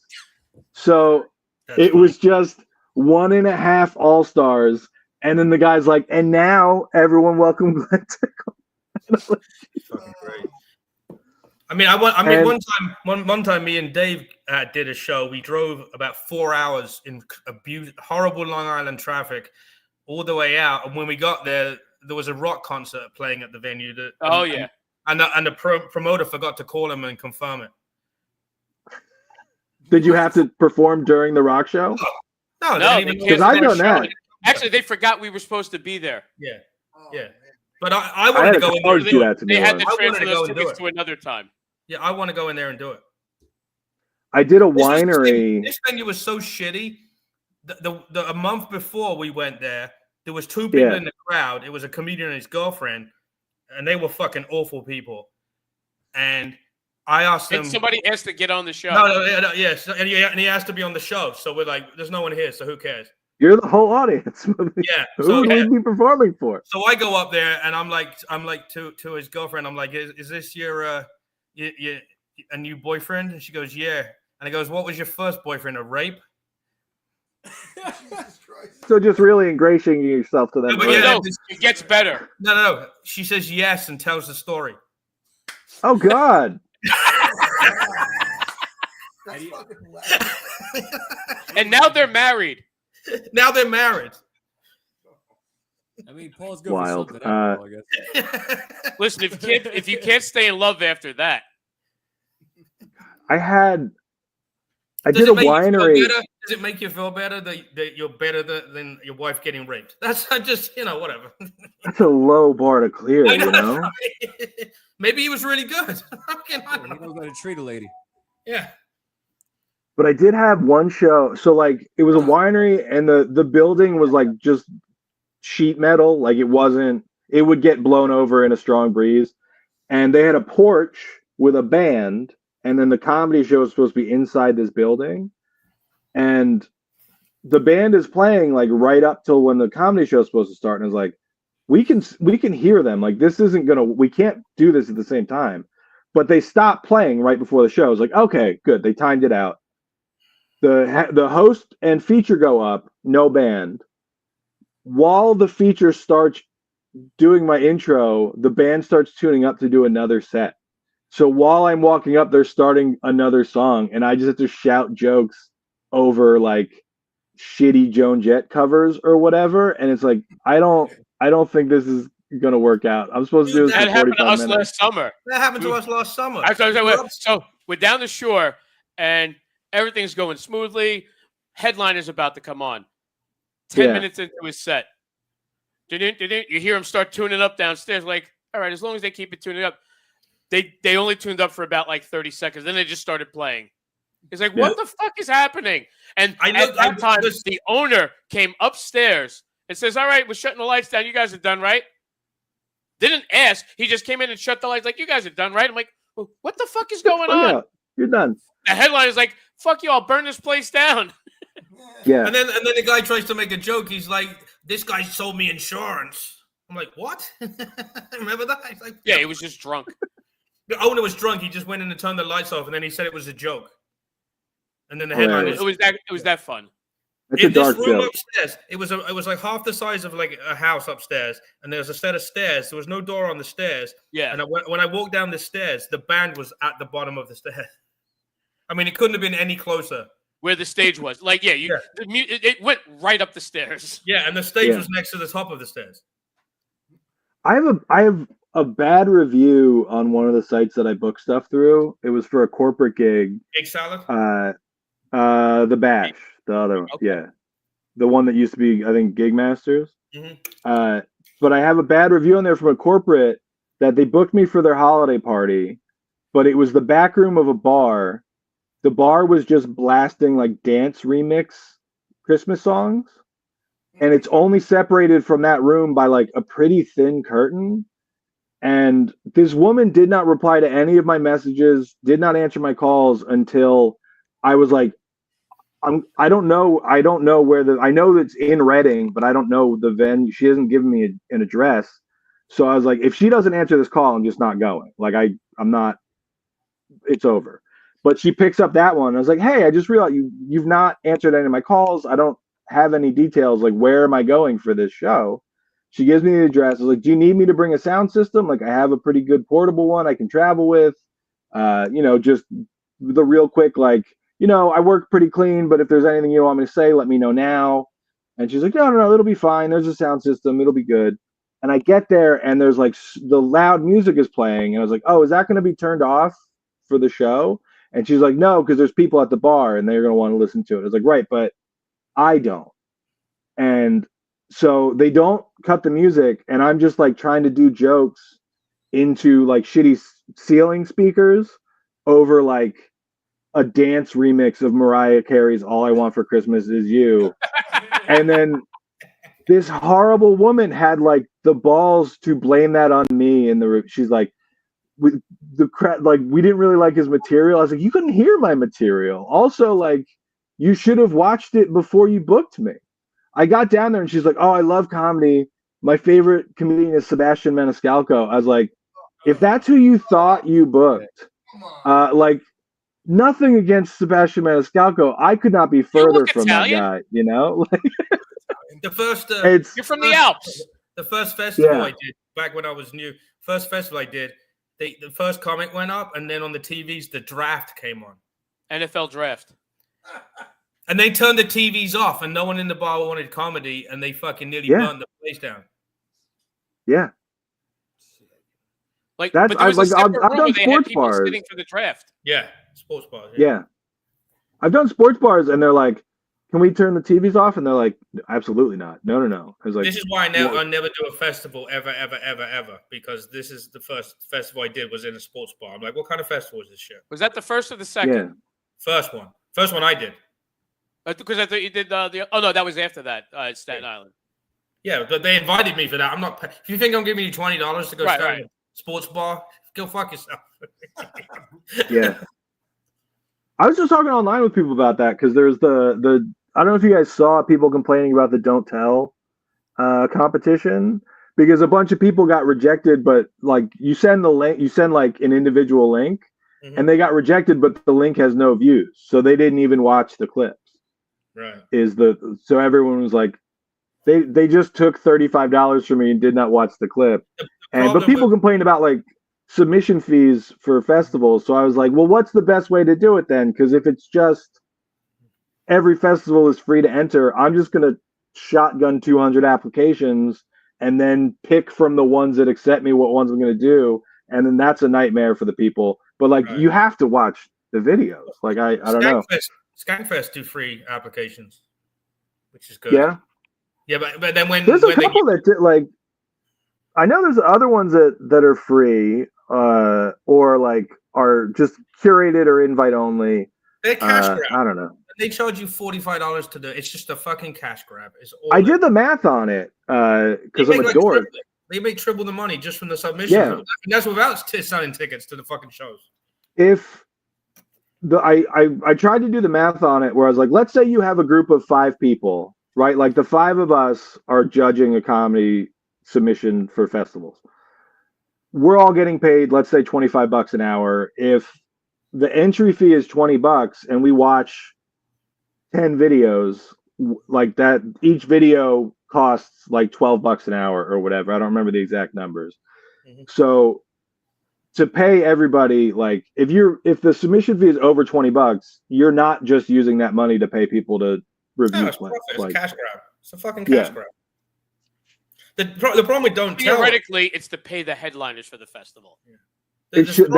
I don't think it should be. That was the thing. Like, I'm fine with them using it to pay people to watch the clips, but that shouldn't be funding your festival, because then the model of your festival is you need X number of people to submit that aren't getting in just to pay to run the thing, and that sucks.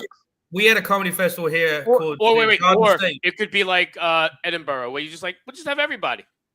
Well, Edinburgh, you can just rent a room as long as it's near Edinburgh. That's what I'm saying.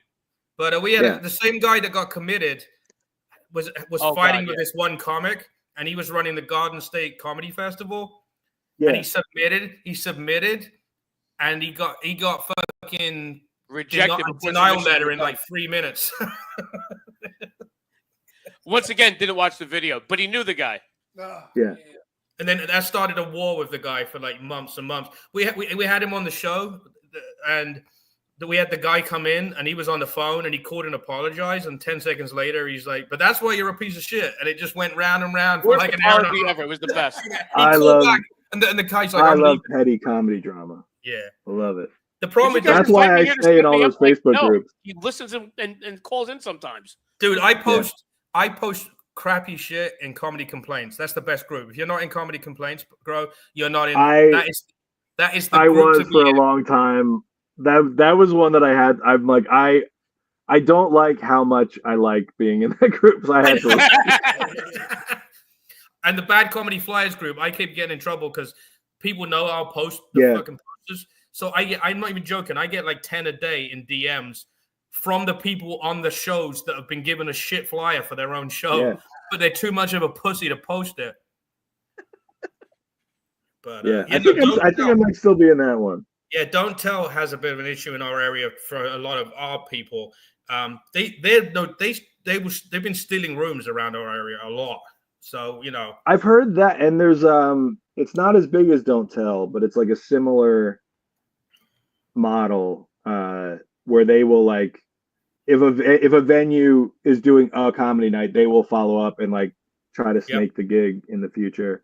I'm trying to remember the name of it because there's a brewery in Phillipsburg, in Vertes, that I did like a charity gig for, and they're like, "Oh, we like having comedy. Like, do you want to like produce a show?" And at the time, I was like, I don't have the time to be the one to do it.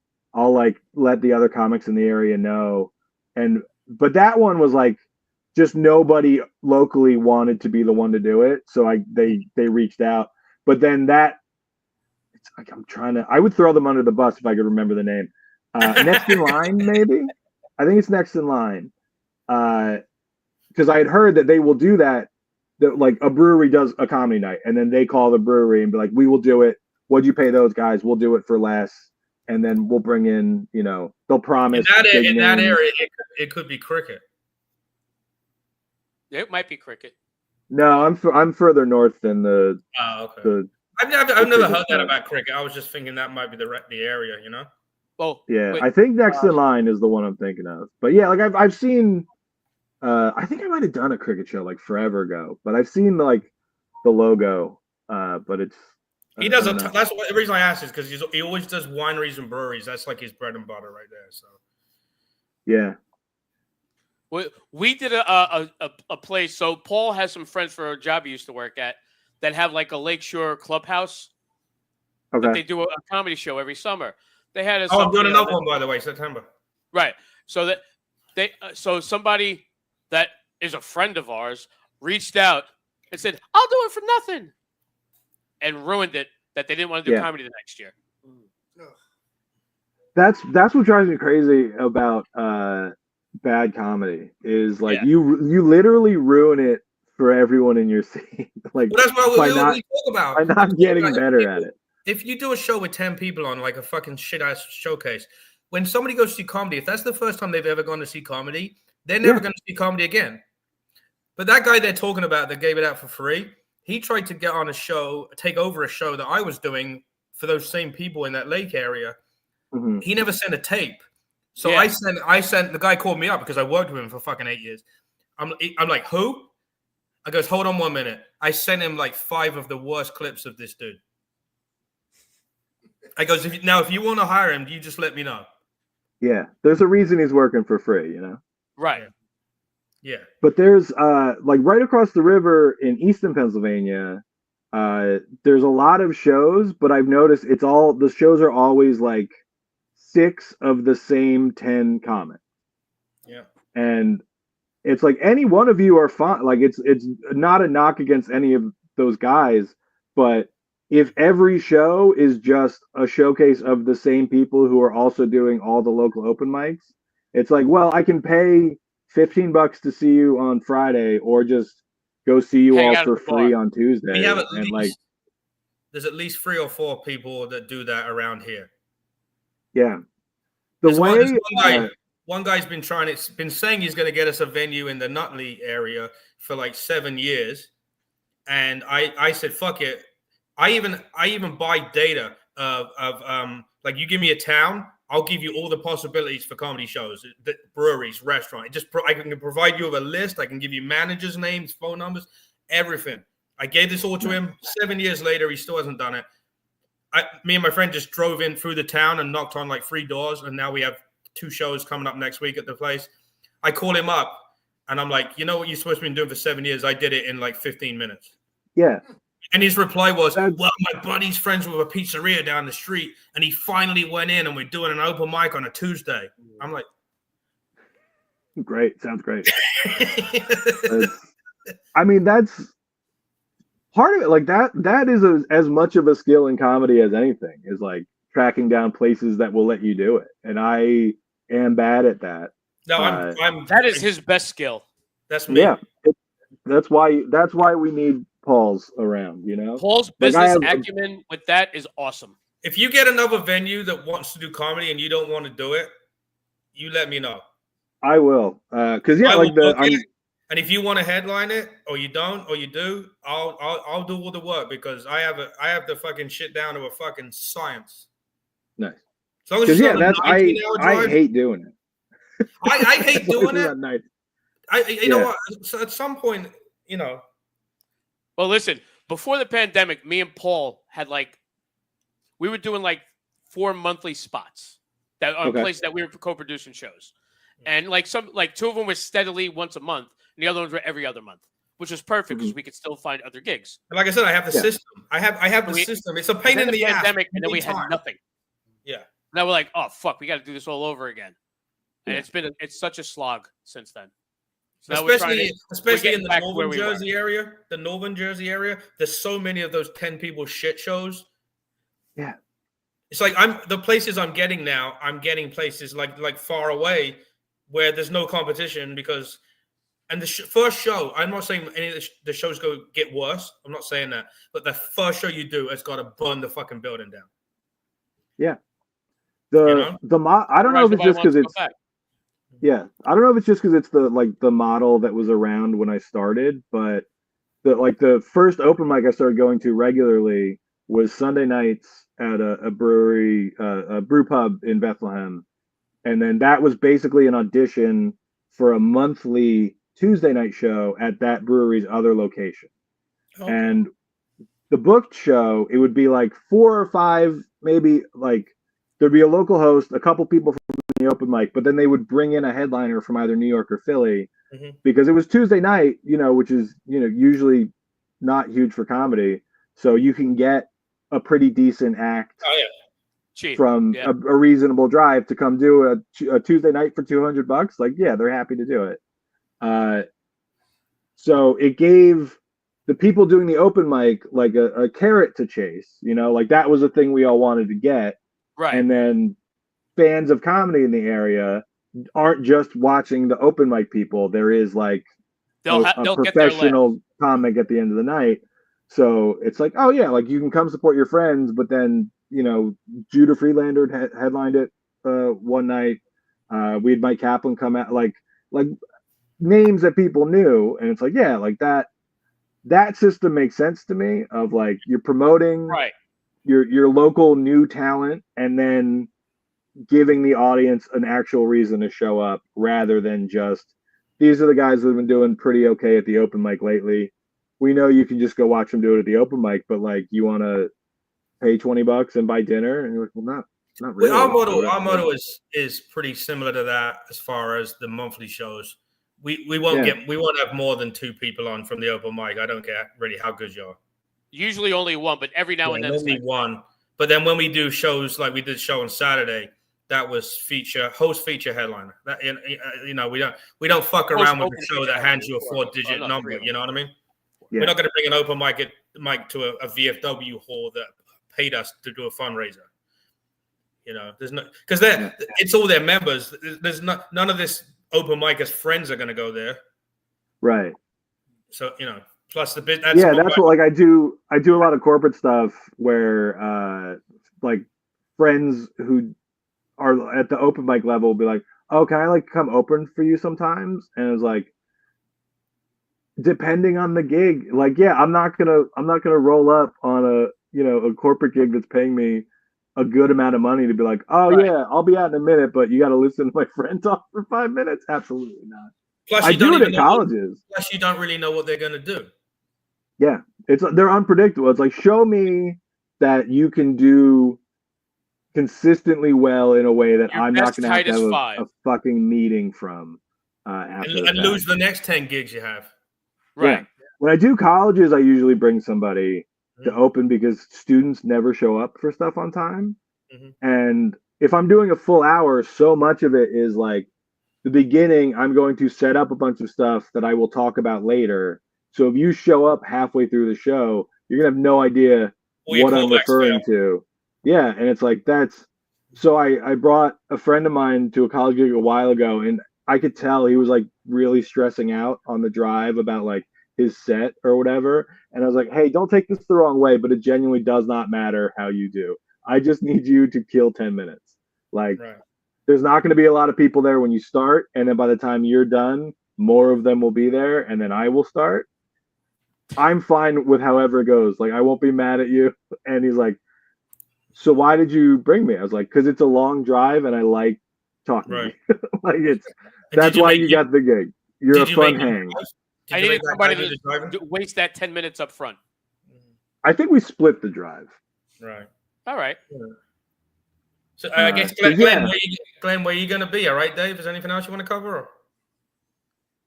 Yeah, first of all, we're way over, but we're having too good of a time, and I apologize. Yeah, I know. I will stay however long you need me to out of guilt for being late. That's all right.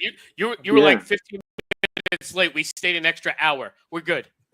That was the only one on time. Hour and a half. Pray on my Catholic guilt. I want to be on time. I don't drive. Yeah, listen, you're yeah, he had to walk. You can't pin that on him. Yeah, Nick has to go the long way around. He can't go on the highway because of those warrants he's got. You know what I mean? So it's not warrants, it's ice. Yeah. I'm trying to. I don't think I have anything in Jersey coming up. At the Emmaus Theater in Emmaus, Pennsylvania. I'm co-headlining on May 18th with my pal Ricky Glore. He's I host a podcast with him called Daddy-O, and he's coming up from Kentucky. We booked a bunch of dates together, but we realized pretty quickly it's not actually a great idea to book co-headlining shows with somebody who lives several states away, because like there's stuff that it makes sense for me to go do, but he's not going to come up from Kentucky for. We had to turn down a spot in Indiana where he's like, it's like 3 hours away from me. I was like, I would have to drive basically all day to break even on this show. So if you just want to do that one solo, you go ahead. I'm not driving to India. It's like they offered us so little money. It's like I'm not risking it. What about Indiana, Pennsylvania? I'm sure what part of PA? I will drive anywhere. Just west of Pittsburgh. Just west of Pittsburgh. Just so Ohio. It's where Jimmy Stewart's from. I'm going to what's the town outside of Pittsburgh? So May 16th we're in Minerva, Ohio, and then the 17th is McKees Rock. I think it's called McKees Rock, Pennsylvania. Okay. We're doing a theater there, and then I'm making Ricky drive all the way across Pennsylvania to do this Emmaus Theater. They've been doing, I don't know if you guys have ever been there. They've been doing a lot of comedy lately. It's just like this old single screen theater. in this pretty small town. That I did a show there years ago with like Mike Merck, Paul Spratt. I'm just trying to think I of love guys you Mike might Merck. know. Yeah, we're not Mike. Yeah, like we were on this just one-off show that they did forever ago, and then after the pandemic, like I think they've been doing more comedy than movies lately. It's great. It's like We've been doing it's a Kevin really Smith nice room. I saw that they're doing the Jim Florentine show and AJ Wilkerson's shooting a special there. So I reached out to see if like me and Ricky could come do a show. I haven't heard anything. I would love to. I mentioned I went to school for film. I went because of Kevin Smith. Like somebody showed me Clerks freshman year of college, and I was like, oh, you can just make these. You can just get some friends and do like, because I love movies like Jurassic Park and Star Wars, and it's like, well, I can't make Star Wars. I can fucking make Clerks, like I can do that one. Which sounds like I'm being shitty to Kevin, but like I've met him a couple of times and I've said that to his face, and he's like, yeah, that was Slacker for me. Like if you know the Richard Linklater movie, he's like, I saw that, and it's like, yeah, you can just do it. But I saw him when they did. Did you ever see Zack and Miri? Yeah. Oh, I've seen it all. I've seen Star Wars. Episode 3, Revenge of the Shit. No anal final. Yeah. The whole anal final chapter. The big question is, did you see the 4:30 movie? Yeah. I have Drawing Flies on DVD. Like that's how deep into Kevin Smith shit I am. Wow. I went down there. We have a friend who did a podcast there for a long time, and they used to call him. They were showing like Dogma there, but then they realized no one had a copy of it, and my buddy had to drive to his house and get his Blu-ray of Dogma so they could show it at Kevin Smith's theater. Yeah, I was there. They did Vulgathon at the theater, where it wasn't all the movies. I'm trying to remember. It was maybe 8 of them just in a row. Nice. And it sold out, and they're like, well, it's I think a 12 screen multiplex. He's like, we can just time it out, where we can add more.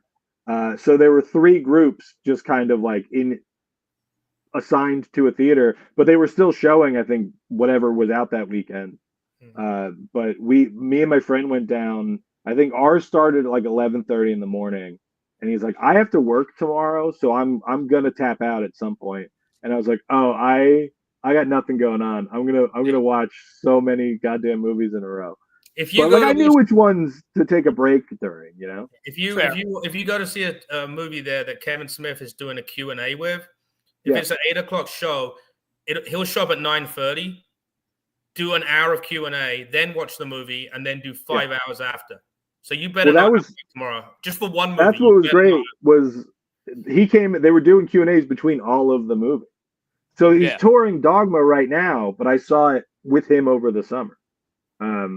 It might still be hosted on a site called The Mary Sue, but I was writing for a site called Geekosystem when Man of Steel came out, and part of the promotion was Gillette did like a sponsored thing with the movie, because you see Clark Kent has a beard, and then as Superman he doesn't.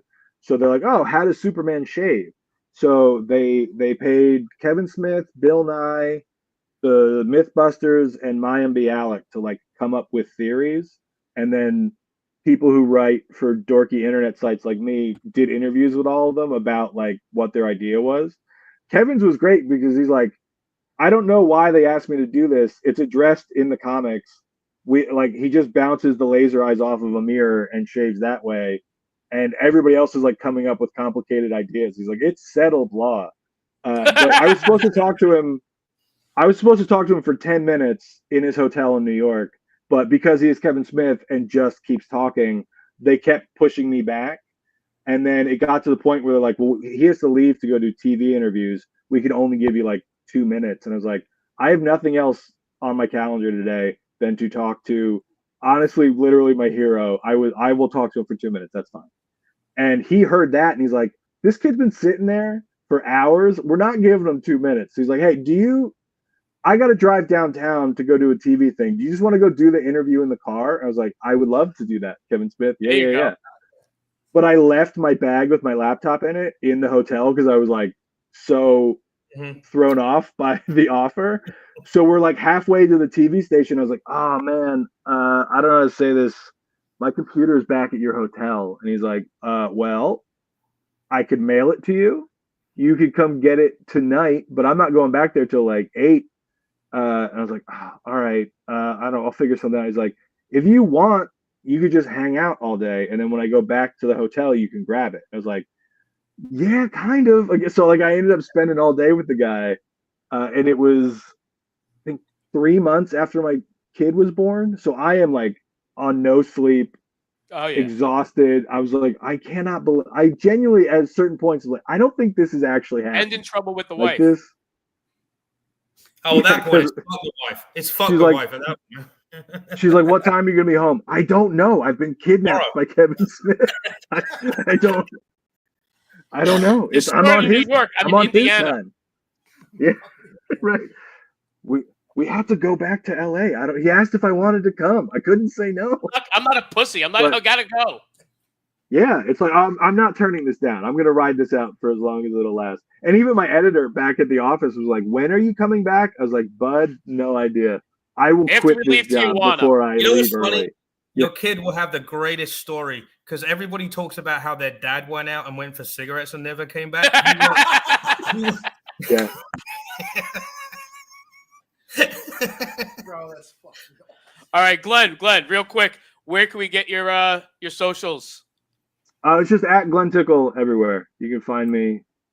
I added you already on Instagram. I'll tag you back. But yeah, there's a couple other Glenn Tickles, and anytime a new site launches, I grab the handle first. Like, you have to. Yeah, you got out of spite. And I've talked to them both. They don't care. They're like, we're not doing anything publicly that we need. Just at Quick Glenn question: Tickle. Is one of them black? Not as far as not the two that I've spoken to are not. Seen. One comic friend, Anthony Ennis. There's a black Anthony Ennis that's a comedian, and Mike Bonner. There's also a black Mike Bonner in Detroit. It's the weirdest shit ever. Jay Black. There's Jay Black is a comic. In South Jersey. There's also I believe a black gay porn star named Jay Black. Yes. There's another Kyle Groom. There's a white Kyle Groom. Yeah, there's a white Kyle Grooms. Wild. He changed his name because he started getting booked and they kept realizing it was the wrong guy. Yeah, that's pretty obvious. He's a clean white guy. The second he shows up.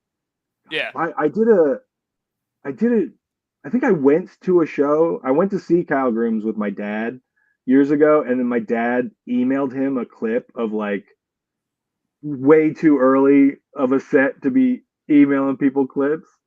And he was nice enough. He wrote like a very kind response, said he liked and I was like so embarrassed. And then I met him again years later, and I was like, I cannot tell him this story. I'd be way too embarrassed. Be like, God, my dad sent you just a shitty clip of mine like 6 years ago. Imagine there's a new Glenn Tickle and he has a calendar full. Everybody thinks they all because of you. Yeah. All because of you. Yeah. This one's way dirtier than the other. The other one just like talks about his kids or whatever. Keeps talking about Mr. T and Dr. Rabanza. Wasn't he the guy that went to jail? Well, what about your guy in England? Which one? The singer, the Christian singer. Oh, there's a Paul. Paul Field's my government name. So there's a Paul Field who's a Christian rock singer in England, and I do this whole joke about imagine they booked the wrong one. Well, there's an episode of the A-Team where that's like the plot. They try to book an act called Cowboy George, but they instead book Boy George and Culture Club. Yes, I saw that one a couple months ago. And then the A-Team just like puts on a Culture Club concert. I love the 80s. Oh, I've been talking about Mr. T so much on stage lately, and it's I know I should do it less, but I just keep adding to it. It's like I'm the whole next hour is just going to be me talking about Mr. T. Now, is Glenn Tickle's stage name? It's got to be, right? No. Really? There's a place in your homeland called Tick Hill, and it just got run together from that over the years as like the name coming from the place that you're from. That's even funnier. Yeah, it just got run together. I don't know. I was gonna say, how bad would it be if your parents named you Kid instead of Glenn? I did a joke on the dry bar. I do a joke where the joke is that my wife and I named our daughter Tess, and I had to like. Oh, that's funny.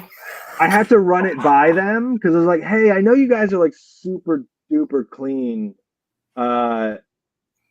Is this joke okay? Because I don't really say anything. I just say a name, and you film 2 shows, and they're like, well, do it on the first one, and then like gauge the audience reaction, because if they don't like it, it probably means we're gonna cut it. So then just don't do it on the second one."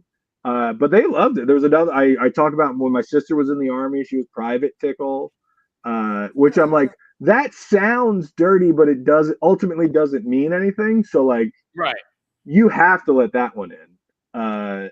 And a lot of the jokes that I'm like, they're gonna cut this, they all stayed in, and I was genuinely surprised.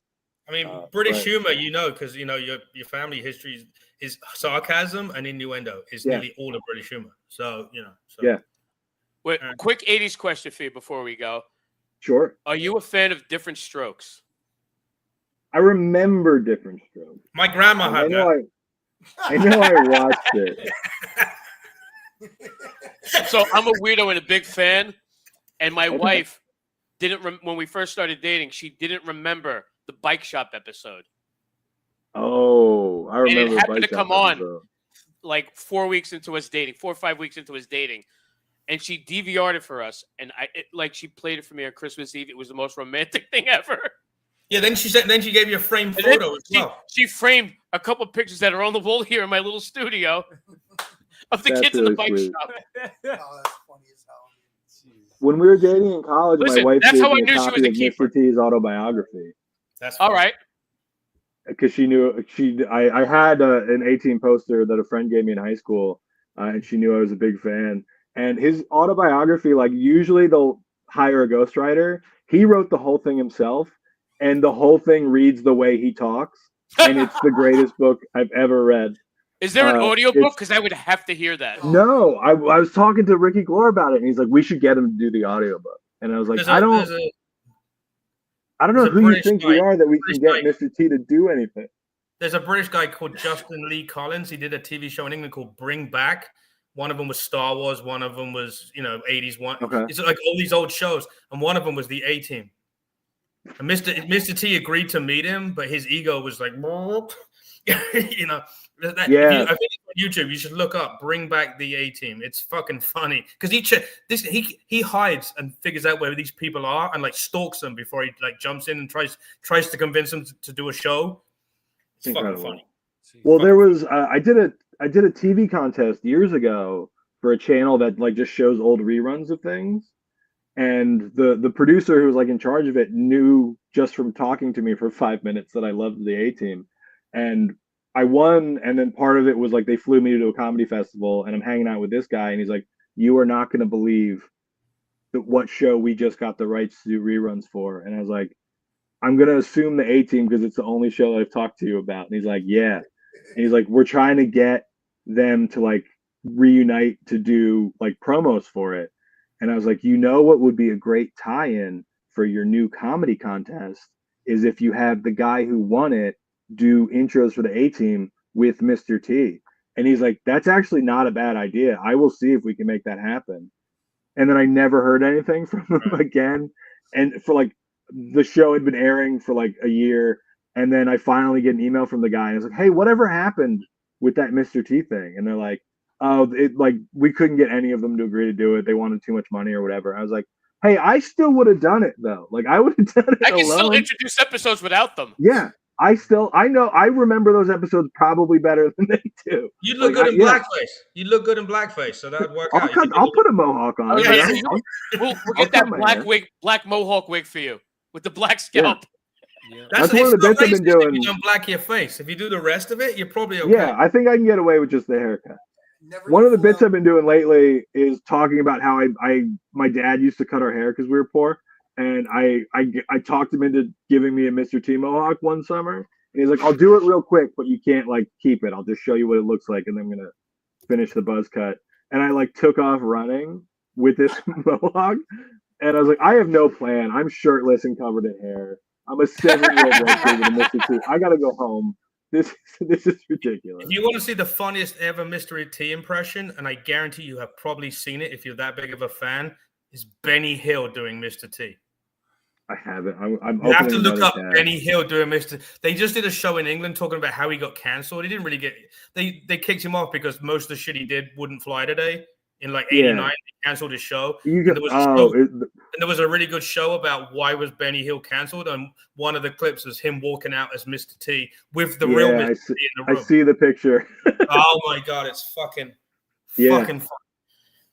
Mr. Look it up. Benny Hill is Mr. And that's probably the nicest thing he did with the race. He used to dress up as Indian because in the 70s and 80s, you could do the voices, you could do the faces. Yeah. You know? Oh, there's blackface on the A-Team. But he had an Indian character.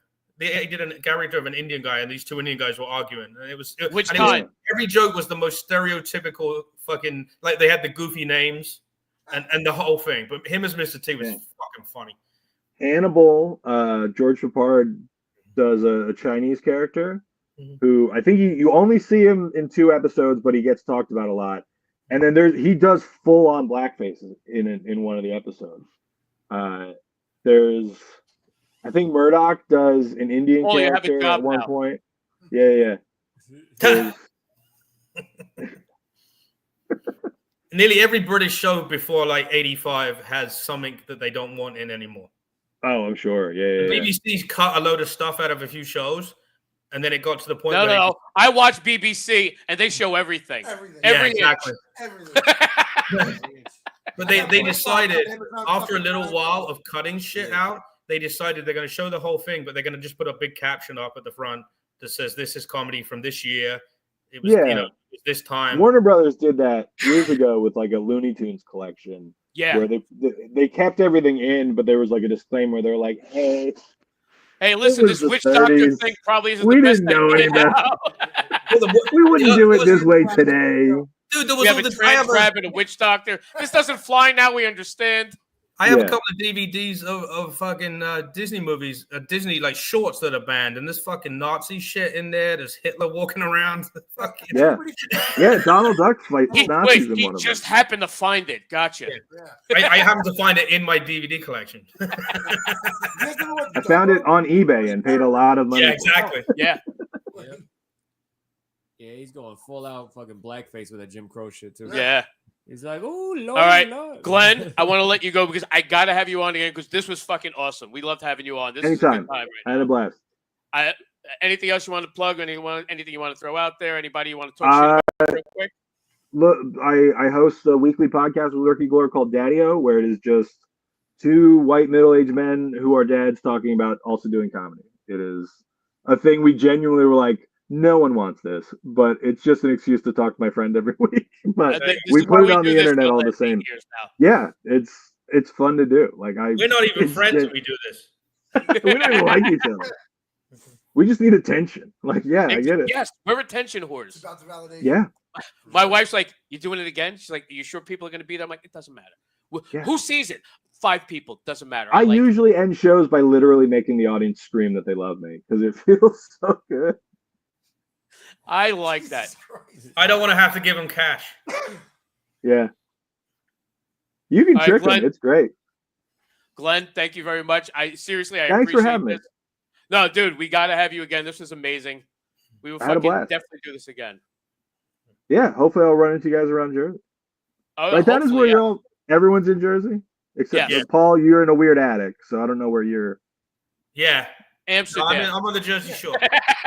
I'm actually down by Kevin, where Kevin's about. He's in a safe house in an undisclosed location. Yeah, I'm real close to Kevin Smith, and by Leonardo. Yeah. Halfway between me and Dave is where Kevin Smith is. So.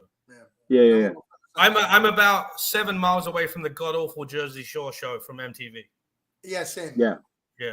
But in the opposite direction. Yeah. I live in Howell. Oh, okay. You're not far from me. Yeah. No, he's in Lacey. Oh yeah, you're right there. Yeah, I live one room over from him. He lives with me. We live together. Yeah. Those guys, they share bunk beds. We share bunk beds. And see, Dave, you were wrong. I'm just happy you found each other. You know. Exactly. Love is love. We found each other too, but he's not. It's all right. You know, I got like jelly, so I always put some jelly on and I prepare the ritual. Bro, his asshole Yeah. sounds like somebody's You trying gotta to stay write out moisturized. I love how they tick 2 boxes with interracial and bisexual at the same time. So that's cool. He just does it for the dominance. There's no pleasure. Yeah, there's no pleasure. It's all You know, pain. the best part about this podcast is you've been on for 3.5 hours, but not one word that we've said you could ever say on stage at your fucking shows. I beg to differ. I'm pulling a lot of this for my next dry bar set. They're gonna hate it. as long as you throw out my Instagram at the end and Dave's Instagram, you can do it. I'll wear a T-shirt with your face on it. There you go. There you go. And just the T-shirt, just Donald Duckett, no pants. We have a Yeah, you got it, Donald Duckett. that he actually got pillows made of his face, and he gave it to his kids for Christmas. Who did this? Yeah, pillows. Who did it? Blair has those. Who did that? Blair. Oh, well, yeah. I I don't don't know, know. man. At least you get Donald Duck. No, you're not missing anything. All right, Glenn, thanks a lot. We will definitely talk to you soon. This was Thank you so so much. much.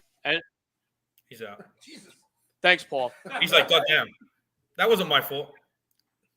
Well, I didn't touch anything. There's only one other person that has controls is all I'm saying. No, he hit the button. I didn't do nothing. I know. I'm fucking with you. Yeah. Yeah, I don't know what you're talking about. Paul, what do you got plugging coming up?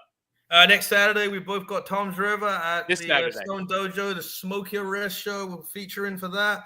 Next Friday, we're in Not this Friday. Next Friday, the 16th, we're in Bloomfield at the Tom Pub Comedy Night. Steve Butters headlining. Me and Dave are on it. And on the 30th, I got the Sayerville Knights of Columbus. I don't know if you're on that, Dave. No, and I'm then not on that. October 11th, I've got the Middlesex Firehouse. That's it now. I did that one last year. He's having you, PJ, and Sue Golden on that one. Yeah. But that'll be good. that's it so far. And then, nofilterpool.com, at nofilterpool, whatever. Nice. What you guys got coming up? Oh, Nick, I want to be in a fucking show. The one Dave did. Yo, tomorrow I'm hosting in Belmar. Come through. Yeah. Tomorrow I'm hosting at Belmar at the Three Brothers Pizzeria. Then the following day I'm booked in Long Branch. May 13th I'm booked in Lakewood at Maggie's Bar and Grill. I think he meant the old, what do you call it, the feature show. Oh, the feature show? Yeah. Yeah, I mean, the feature show, I got one tomorrow, but I got more coming up. I'll book you on one, Paul. You're doing Maggie's in Lakewood, you said? Yeah, Maggie's in Lakewood. Oh, that's fun, man. I've done a couple there. It's a trashy little bar. I love it. Yeah. I love it. Yeah, hosted by Saquon Morgan. Oh, Yep. Nice. I love him. Yep. And actually, I got to reach out to him because he said he'd come on, and I've been fucking with vacation and shit. I fucked everything up. Me and him I are can do all- Axis. Let me do Axis plugs. He lives not too far from us too. Oh, nice. He lives in. I want to do Axis plugs. Okay. I'll be driving Nick to. No, Nick will be driving me to. Yeah. we could We switch do the off. same shows. Is honestly the thing. I'll be covering the Uber one way too. Uber's expensive. Yeah. Well, you know what the thing is? So, we They both charge drive, my weight. but because he lives further south, he drives up here, and then I fucking wind up driving to wherever we're going that night. It works out for the both of us. Because also, he'll hold my spot, so that when we get back and he takes off, I still have a spot to park That's in. the way. Hell yeah, we almost had to block a driveway coming in here. Sorry. Yeah. No, we were done. I don't care. Oh, nah, They man. might have. I was able to find parking. It's like a big street, so. Yeah. Yeah, and I explained to him that he's not that kind of handicapped. To park in the blue spot was fucking difficult. Well, some of the blue spots aren't handicapped. Only the ones that actually have the signs. So Oh where's yeah, the no, blue- there was a sign. No, I know, no, the one right over here, yeah. But this, if you actually look, there's several blue lines around, and they're not all handicapped.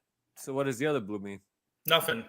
There used to be a handicap guy there. Somebody, it wasn't the city that did it. People on this street put blue lines out You're there. fucking Wow. shitting me. Not at all. That is the most New Jersey bullshit I've ever heard in my life. Bro. Fucking going out there, it's probably some old guinea bastard with a fucking Benjamin Moore can and a paintbrush. No, there's not that many of them on this street. So yeah, it's just every other fucking weirdo that lives on this block. Jesus And Christ. where I am, 502 feet away from the elementary school. Yeah. I want to make that officially clear. 502 feet. That's good to know. A lot of Irish and Puerto Ricans around here. Yeah. What's the All right, I'm out. Yeah, All right, Paul. Thank you. I'll see you this weekend and next weekend. Be good. Yep. I got like you said, I got most of the same shit coming up. Yeah. We're gonna get out of here. This is a long one, but an awesome one. Yeah, I had a great time. Yeah. It's really cool. Good night, guys. It's really cool. Peace, Paul.